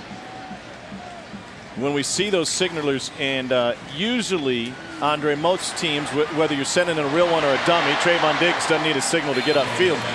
Whether you're signaling in real plays or dummies, it's backup quarterbacks, it's graduate assistants, it's guys like that. We saw an offensive lineman with a headset down there, number 64, on the sideline for Alabama. So that's a key that he's looking for the offensive line plays, or is a dummy to do that same thing. I can tell you as a former offensive lineman, you like nothing better than to have your own set of signals, because you get that, then you get to the line of scrimmage and you make your calls based on what the defense is giving you, Tom. You don't have to wait for what the running backs are going to do for each in particular wide receiver position that's getting their assignments. You get yours, you get to the line of scrimmage, and you set. It's the first time I've ever heard it, and I think it's an absolutely brilliant move. I would expect more teams to be going to it soon. A lot of teams are doing it, and I actually had to commend Lane Kiffin yesterday in our meetings for being able to change. A lot of guys that come from systems like the West Coast, they get stuck in it. You know, it almost is it does something for their ego to be able to spit out sentences that are, 3 paragraphs long just to call a simple play. Here's Diggs on the jet sweep, and he's able to pick up the first down. And so when you look at it and his ability to be able to adapt to what's going on in college football, and then just instead of spider 2 wide banana and all the formations, green right slot, spider 2 wide banana, all that stuff, or strong, or however you want to call it, he just calls it K9. And now everybody can just go play football. Everybody knows what K9 means rather than just all this lingo. Or verbiage. You're taking the syllables down to 2 That's it. letters. I just use that because that's a West Coast play, but you simplify things, you take the thought out of it for players. They go play faster and harder. And what does that one mean? Who knows? You're in trouble. Come on to the bench. Do not pass go. Do not collect $200. B.J. Emmons in at tailback. They certainly don't have a monopoly on this whole idea, but Lane Kiffin told us yesterday, said, here I am trying to coach against Oregon out in USC, and they put 750 yards of offense on us. And I turned to Steve Sarkisian and I go, what are we doing here? How do we simplify this? Why are we staying all night dreaming up these complex schemes when Oregon only runs 4 plays and they just ran it all over us? Well, the ability to adapt and change. And how about Nick Saban as well? Coach Saban adapting and changing and implementing some RPOs into his offense. Everybody else is doing it. You know what? If it's within the rules, I'm going to do it as well. And so his ability to adapt and change, because you know what happens when you don't? You end up fired and you end up doing something else rather than walking the sideline. With all that young experience or lack of experience in the youth on this offense too, think about one particular offensive lineman like a Jonah Williams, who doesn't have to get the calls from the center. He can just look to the sideline and get the offensive line play as well. He's ready to go. It's one way to make young people much more comfortable in their offense. Jalen Hurts, first possession, second half for Alabama, pressured, and he will chuck that. Listen, it's not, they didn't reinvent the wheel here. Nobody's reinventing anything in football. You are borrowing from somebody else who thought of a more efficient system. Sarkisian, now an offensive analyst, is allowed to listen in on the headset on game day, but the boom mic is taped up because he's not allowed to communicate. He's not an assistant. And with coach. better athletes. Yes. You're taking ideas and transforming not only yourself but the entire program.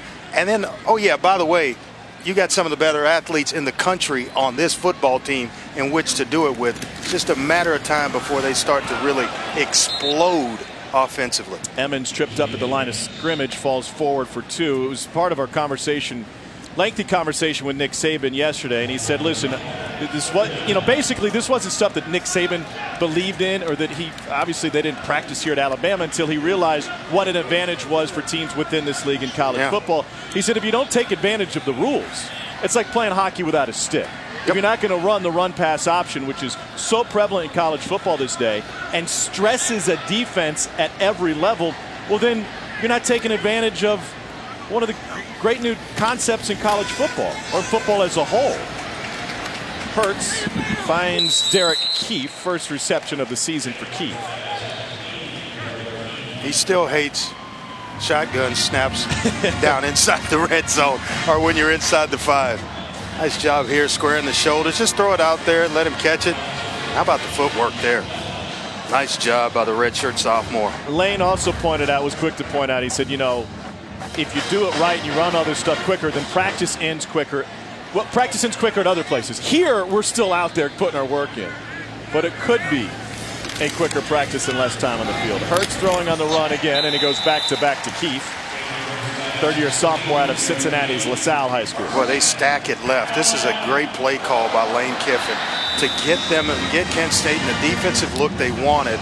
Motion across, and now you have the numbers. So it's an easy short roll and a nice toss by Jalen Hurts for a completion.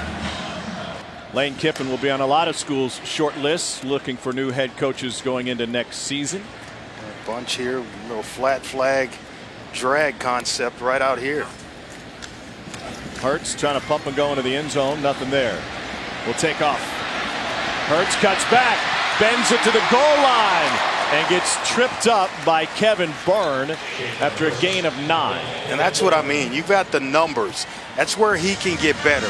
Pre-snap reads. Where am I going in the passing game when the pre-snap read tells me I have the advantage? You've got that concept of a bunch formation. Flat flag drag, flat curl drag, whatever it is, that's where you take your eyes first, not to the side where the defense actually has you outnumbered. Second and goal from the 1. There we go, under center. B.J. Emmons is the tailback. Oh, play action. Hurts fires. Caught after a bobble and a touchdown from 1 yard out on a pass from Jalen Hurts to Mack Wilson. They're finding offensive players all over the place. Nice job with the play fake, selling it. Nice calm movement to where it holds the defense. They don't know who has the ball. They've been thrown a little bit more in front, but they also have a player there, and Nick Cuthbert, a linebacker to that side. You have to negotiate. You can't throw it out in front, otherwise he gets a hand on it. 13-play, 66-yard drive. Papanastis on to attempt his second extra point of the game. They're even creating depth at the kicker position. Well, that's a score folks out west may be interested in. Alabama leads Kent State by 48 with 6:14 to go in the third quarter.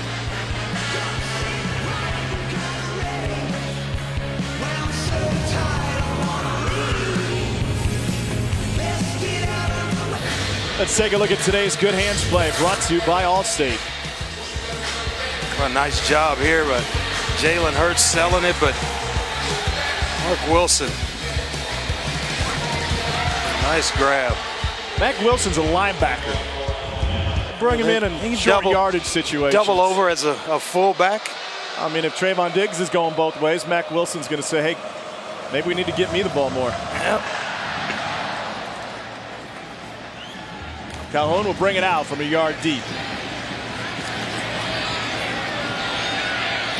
Tracked down in the open field out to the 13-yard line.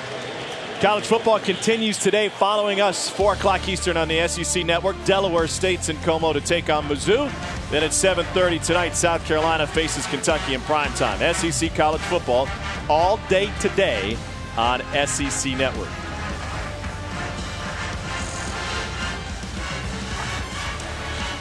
Brandon McElwain, short in stature, large on production.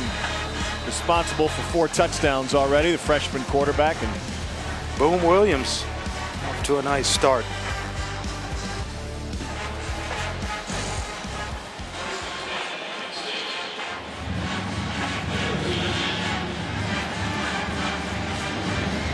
Alabama already rolling some subs in on the defensive side of the ball, including Keith Holcomb, 2 sports standout, also plays baseball here at Alabama, in on the tackle. Gain of 4. Holcomb's got that eye black going on the football field, kind of like he does over on the diamond. Wears it all the way down his face when he's playing baseball. Any advantage in the intimidation department?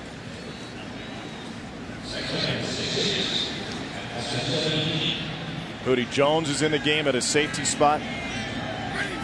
Jared Maiden, I believe, was on the field the previous snap, and they're going to run it right up the middle with their quarterback, Bullis. This will be the second largest gain of the day for Kent State, as Bullis is able to pick up Kent State's first down since there was 3.5 minutes remaining in the first quarter. It's only their 3rd first down today. And this is kind of what he's known for. More of a runner than he is a passer. His job there is seeing the hole with Bullis and able to pick up the first down. But the speed sweep, this guy gets you going one way, and if you can get an angle once a defender missteps that you're blocking, now you got running lanes. Most of those 68 yards coming on 2 plays. Incomplete there. Trying to get it to Raekwon James. Got Dakota Ball in the game, who's an interesting story. Started his career as a defensive lineman. They were short-handed at tight end. He moved to that side of the ball, and then this year came back over to the defensive side of the ball. He just looks like a defensive player to me. Oh, he does. No doubt about it. Got that Schmedium jersey going. So you can show the guns. On 2nd and 10, Rankin. How about Dakota getting in there on a stop? Sticking his nose in. And they're along with Keith Holcomb. By the way, Alabama's got a new baseball coach this year. Greg Goff came over from Louisiana Tech. Had a nice visit with Coach Goff and his staff over at the Diamond yesterday afternoon. So Pete Holcomb will be suiting up for a new coach this year. They're on the field doing their fall ball work, and in the spring it's tough on Keith because he's bouncing back and forth between football and baseball.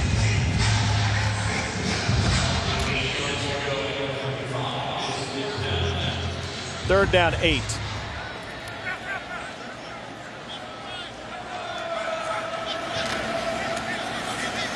On the end around, Cavius Price, the freshman from Bradenton, Florida, gets greeted by Mr. Holcomb. He's a versatile player. He moved inside this year from will linebacker, where he played last year outside. And it was always around Reggie Ragland, asking questions. That right there, that exchange, that was like a baseball high five exchange. That's something that you spend all day in the clubhouse or in batting practice working on the whole high five situation. That was a baseball handshake. Oh yeah, it's nice. That's good stuff. He is a tireless worker who just continued last year picking the brain of Reggie Ragland.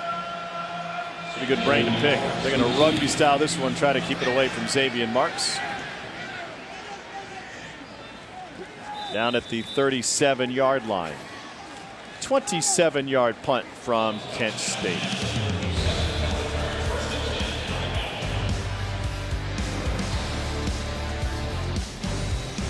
SEC Network Football is brought to you by Gatorade, the proven sports fuel. That's a good kind of construction. Had to make an update to the Walk of Champions on the north side of Bryant-Denny Stadium. 14-1 last year. Nick Saban talked about it this week. He said, you would think we're dead and gone after we lost to Ole Miss. Everybody gave up on us. They haven't lost since. And Nick Saban, second only to Bear Bryant in national championships as deemed by the AP and coaches poll since 1936. Pretty good company there. Blake Barnett in at quarterback now for Alabama. Working behind a new offensive line. B.J. Emmons rips one off. Hey, Cole, you know, one of the guys we ran into at the facility this week was a guy who had a hand in a national championship. Barrett Jones, the academic All-American of the Year 2012. Great offensive lineman for this Alabama program. How about this from Barrett Jones, former Alabama center guard tackle, started at 3 different positions, winning 3 different national championships. I don't know if there's another player in college football that can claim that. That is an amazing stat. I'm going to say there's not. Well, I loved watching him play. It was great to spend some time with him. 1st and 10. And B.J. Emmons with the carry. Another true freshman. Getting some work today for Lane Kiffin and Coach Saban. B.J. Emmons from Morganton, North Carolina, Freedom High School. Good size for a true freshman. 6 foot, 206 pounds. Love his body lean, his quickness. ESPN.com had him ranked as the #1 running back in the country coming out of high school. Hench is in motion. And they'll go to the tight end out of Jefferson City, Missouri. Hale Henches out of Helias High School, where his grandpa Ray won a pair of state championships and coached there for 33 years. He also coached the golf team. And one of his golfers was this skinny kid who transferred in from Arkansas. Led him to a state championship in 1983. His name was John Daly. Pretty good. Grandpa Ray, by the way, will be playing in a tournament up in Birmingham this summer. He won the Missouri State Senior Games. He won the golf tournament, which was only 18 holes, by 16 strokes. Oh, my goodness. Hale said, I can't believe he's that good. He goes, I kind of think I'm a pretty good golfer. All my grandpa does is hit it straight, get it on the green, and make putts. I've never beaten him. Might have to wait a while. He'll be playing in the National Senior Games in Birmingham next summer. Grandpa Ray. Oh, timing was way off on that play. B.J. Emmons and Trayvon Diggs collide. Timing was off on the jet sweep motion last week, and it led to a snap going directly to the wide receiver coming in motion who took it in for a touchdown.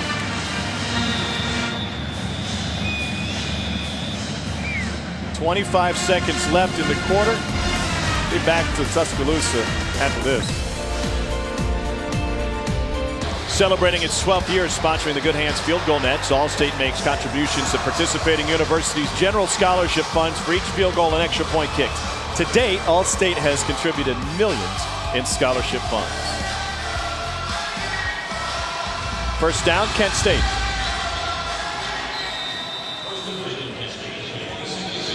George Bolas, sophomore from Aurora, Ohio. Quarterback. Pestered and flicks it incomplete. An extra pushing and shoving in the tail end. Trey Harrell, freshman from Metairie, Louisiana, mixing it up with one of the Alabama defenders. I think it might have been Levi Wallace on the outside.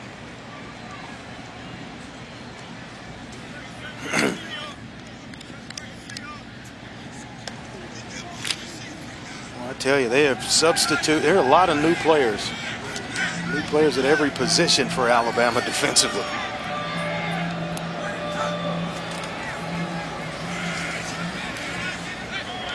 One-yard gain. Mac Wilson has a touchdown catch today, also has a tackle now. Through 3 quarters of play in Tuscaloosa, Alabama dominating Kent State to the tune of a 48-0 lead. This will be the 62nd consecutive win against an unranked team for Alabama.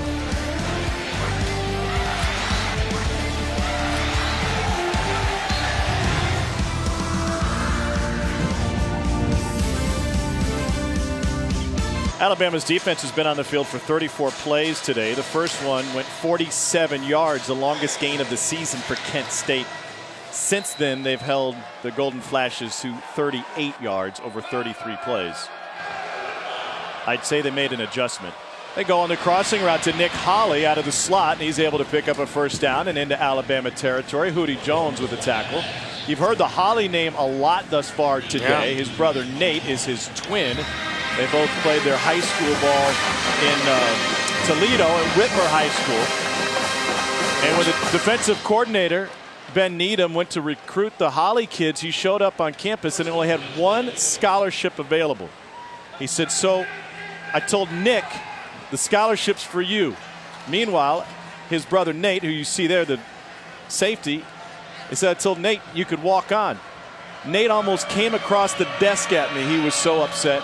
I knew then that he was what we're looking for in terms of defensive intensity. Here they are as youngsters with their father. Been on the same field for a while now.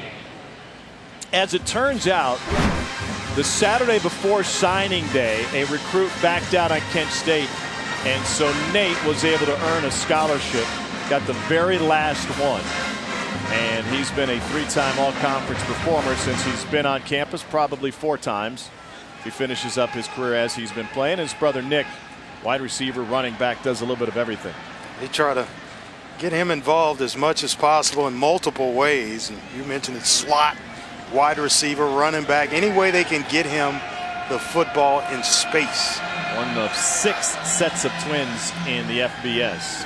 Looking for the jet sweep. Alabama saw it coming. Raekwon James, sophomore out of John Curtis in New Orleans. Sensational program down there with great people. It's a loss of 4. Christian Miller with the tackle. Tell you what, you can substitute. You can go 3-4 levels deep on the depth chart for Alabama. It doesn't discount speed. And even with this group, you just can't get outside of them. Tom, you mentioned Raekwon James. I'm looking at Raekwon Davis from Alabama, 99, 6'7", 315-pound freshman in the game at defensive tackle. Yeah, that dude was on the sideline at practice the other day, and I said he won't be standing there long. Wow. This is Cavius Price. Slices his way against second and third team players. Keith Holcomb the stop. something, Cole, that we talked about when we left practice Thursday, that it is one of the most disciplined college football practices you will ever see. Even the second and third stringers are watching intently from the sideline. And folks listening to this might say, well, of course, it's a Nick Saban coach team. I don't know, Cole, that everyone really appreciates how rare that is in college football. I think you have to have been around a lot of college football practices to understand it. I saw nobody on the sidelines, no walk-ons, no ball boys, no managers even messing around the entire practice. It was laser focused on every level to every single player. On 4th and 5, they converted, and it's a huge gain for Will Matthews, who takes it inside the 10-yard line. 35 yards on the strike to convert the 4th down, and that is the second longest play of the day for Kent State. Oh, nice job. You see the middle of the field when the safety split. Oh, there's a nice crease. And that's one of the weaknesses of the defense, is right in the middle when the safety split to go outside on the hash mark. Well timed by George Bolus, the quarterback. That was his longest completion of the season. Small sample size. 8th play of this drive. Alabama's defense trying to hold on to the shutout. Will Matthews is the running back. Matthews hit. Maybe got a yard. Holcomb there to bring him down. Raekwon Davis, 6'7" of him. He got 2 guys with helmets locked up.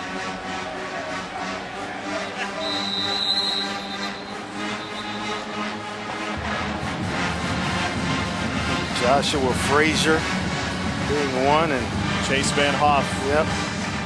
Backup center. Everything's sorted out. We can get back to playing football here.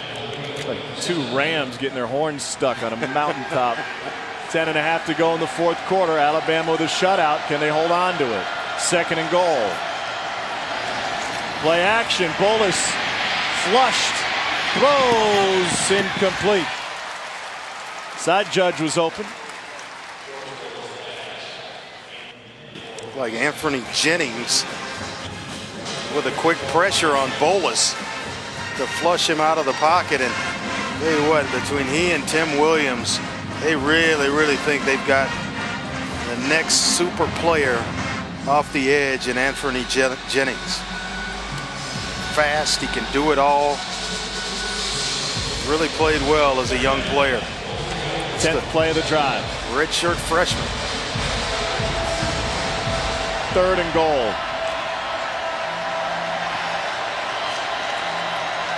Kent State wants a timeout. Paul Haynes came running on the field. Timeout. Kent State. It is their first start timeout of the half. When we come out of this timeout, Kent State will be looking for its first score, facing a 3rd and goal. SEC Network Football is presented by Allstate, proud supporters of college football. It's good to be in good hands. And in part by Gatorade, the proven sports fuel. Well, if Kent State wants to find the end zone, this is their best opportunity. Trailing 48-0. About 5 minutes into the 4th quarter, they're facing a 3rd and goal. Empty backfield. George Bolus looking to throw, pumps, lobs, incomplete. You take the points down 48, or do you keep the offense on the field, Andre? I think you try to score, with the offense. The field goal's not going to do much for you. You're still working as a football team. Gives you an extra play to try to work on something, a red zone play.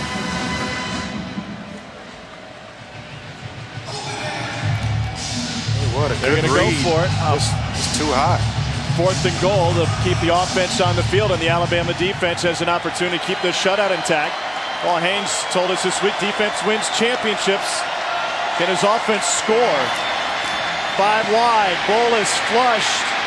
Turns it upfield. He is in. Touchdown Kent State on the sophomore scramble. Well, that's some good stuff from Bolus. Just the will to want to get in the end zone. Chased, and what an effort. See if his knee was down before he got the ball to the pylon. That's a touchdown. The ruling on the field is a touchdown. The previous play is under review. In addition to the pylon, the other question is where is the ball when his knee is down, and is it breaking the play? And I'm not sure that really shows you that the knee is completely down. I mean, it looks there, looks like it from there, but you can't speculate. All it has to do is to break the plane, which is the very front of that paint job. I'm going to say that this is going to stand. I think it stands.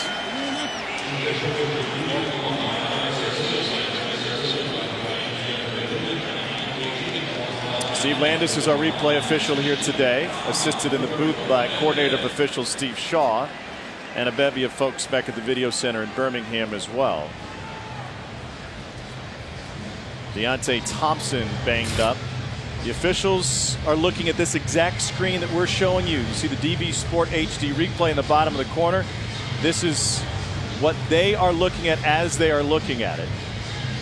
And they'll rock it forward and try to see when his knee was down and where the ball was when it was down, so that the officials and their help in the booth running those replays. I just don't think you can really tell. There's not video evidence that actually will, enough to overturn the decision on the field.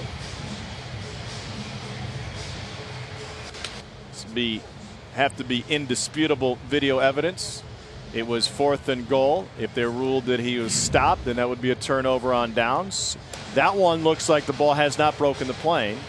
But to your point, Andre, the question is how clear can you be that the knee was down at that point? After further review, the runner was down short of the goal line. The ball will go over on downs. It will be Alabama's ball, 1st and 10. And so therefore the shutout remains intact. Take 6 off the board for Kent State. And that score and that review means a lot more to some people than it does others.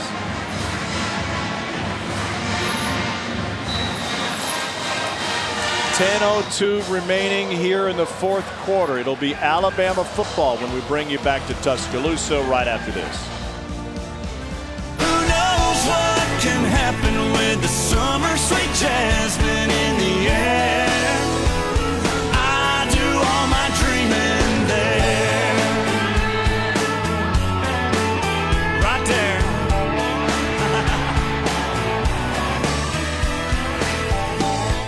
Alabama's hitting with a sledgehammer today. 48-0. After a turnover on downs, they've got it just outside the end zone. And Cooper Bateman is now the 3rd quarterback to take a snap for Alabama today. Under center. We'll hand it off. They'll get it out of the end zone.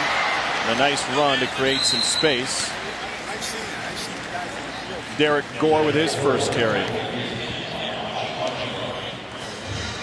Bateman, junior from Murray, Utah, out of Cottonwood High School. Part of the quarterback competition, obviously, last year.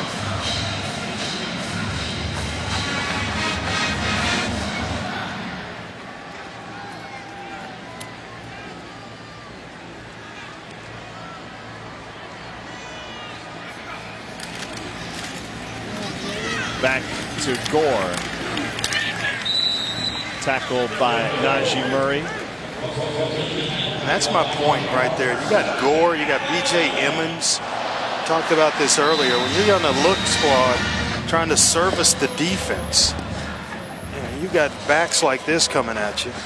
Gore out of Coffeyville Community College, JC transfer, and Emmons, the true freshman. I mean, you are working when these two guys come in the game.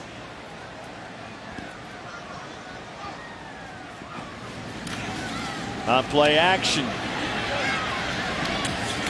Able to get it out to Gore. Colt? Tom, we saw some great protection on that play, but I was impressed with the push in the middle of the line of scrimmage, especially backed up down inside the 1 yard line, just 2-3 inches away from the goal line. I walked down to take a look at it. but that's the value of having a young man like J.C. Hassenauer coming in at center. He got some meaningful reps against Texas A&M 2 years ago. He's a guy that's been in the lineup. He understands the program, the terminology. He and Cooper Bateman been around the program for a while, so valuable not to have to worry about center-quarterback exchange in those situations. Thank you, Cole. Diggs on the jet sweep. Loses 2 yards.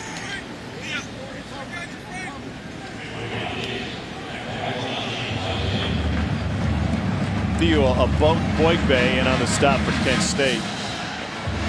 Valuable reps as you try to continue to build depth, as Cole's talking about.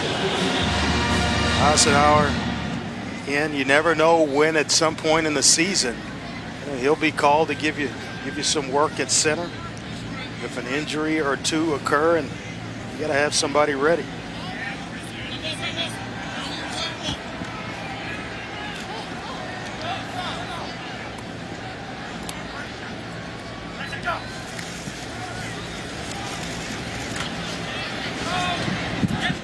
Incomplete. Alabama will punt it away, and that will bring J.K. Scott onto the field for the Crimson Tide. How about those kicks? I know Cole's big on sneakers. Right. We're going nuclear green on the soles of J.K. Scott's Nikes. It's funny. Punters, kickers, they're funny about their shoes, man. Got to fit just right. Coming from a guy who was showing off his new shoes on the way in the booth today. You're going comfort and style at the same time on the fan. All comfort at this point. Scott out of J.K. Mullen High School in Denver gets off the beauty. Nice punt. Fair catch taken by Holly. 52-yard boot by J.K. Scott. Had a little juice on those kicks. Jacobs, career day, 11 carries, 97 yards. A couple of first quarter touchdowns. Averages just under 9 yards per carry, but dazzling in the open field. You make you miss. You can run with power. Catches the ball well out of the backfield. See there the shiftiness on his way to his first touchdown of his career. Came out of his shoe on that run. Replace an injured Damian Harris, and easy to see why the coaching staff is so high on Jacobs. May have earned more playing time going forward. New quarterback in the game for Kent State. Colin Reardon is a very interesting story for Kent State. He had been their starting quarterback for a good chunk of last season, but lost the job late. And the coaches called him in the spring and basically suggested to him that he transfer. They said, you're not going to play quarterback here anymore. We've got Malik Mitchell, we've got George Bolus, we've got Justin Agner, and quite frankly, there's not any space for you. So if you want to transfer, we certainly understand. And Reardon lost it. He said, what are you talking about? I'm a Golden Flash. I came here. I'm invested in this program. I'm not leaving. I don't want to leave. So they found a space for him at wide receiver. It's also the holder. But the coaching staff said it was a tough scenario to discuss a guy who had been starting quarterback and to suggest transferring. But they wanted what's best for the kid. They wanted him to find playing time. They said the silver lining is that we learned how much the program meant to him. That's tough. You don't ever want to, just as a player, you don't want to have that conversation. Because players always think they have a chance, whether it's by just hard work or if an injury happens, you're called upon to step in. 2 years he was a starting quarterback under Paul Haynes. And had back issues that ended his season last year and missed the spring. He'll take off with it. Keith Holcomb in on the stop. He stopped short of the first down to gain, and it will leave 4th and 1. Well, good for Colin Reardon to have an opportunity here in Tuscaloosa to get some snaps.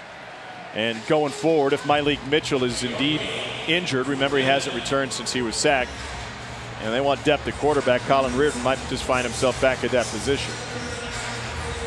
Tell you what, he's got a memory that he'll have the rest of his life, that he suited up and played played quarterback in Tuscaloosa, Alabama against the Crimson Tide. Kent State will punt it away. Already one punt return for a touchdown for Xavier Marks. 10 300-meter speed on display again. He won't lose this one in the sun. Takes it on a hop and immediately met by Holly. And that'll push us to a break after a 42-yard punt, one on the return for Marks. 48-0 Bama. Well, some great quarterback history here under Nick Saban. First-year starters having tremendous success. McElroy, McCarron, Sims, and Coker as first-year starters achieved a level of success that most quarterbacks would only dream of. McElroy won the national title in 09, McCarron in 11. Sims got him in the college football playoff, lost in the semis, and then Jake Coker, first-year starter last year, and they won it all That's again. some pretty good production out of first-year quarterbacks. David Cornwell is now in at quarterback for Alabama, and they're running a first down. So the question is, can Jalen Hurts do that? And can you match what Greg McElroy has accomplished? And I think this was waiting for me in my hotel room. Maybe the most impressive accomplishment in Greg McElroy's career. He's now a cover model. How about that? Sweet. What do you got on the jacket? Not my flavor, but if it works for him.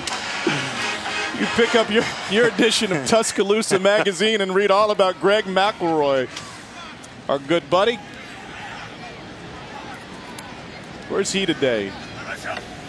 He's got another good one. Well, on paper, he's got Ole Miss, Georgia right now. It's 45-14. So Cornwell is the fourth different quarterback to take snaps today for Alabama. Highly recruited coming out of high school. And it just goes to show you that it's not guaranteed when you sign or you ink somewhere that there's not going to be competition. They're waiting and after. So you come to a program like Alabama, it is always competition. You're just not next in line, and all of a sudden you get to take your turn. You got to win the job.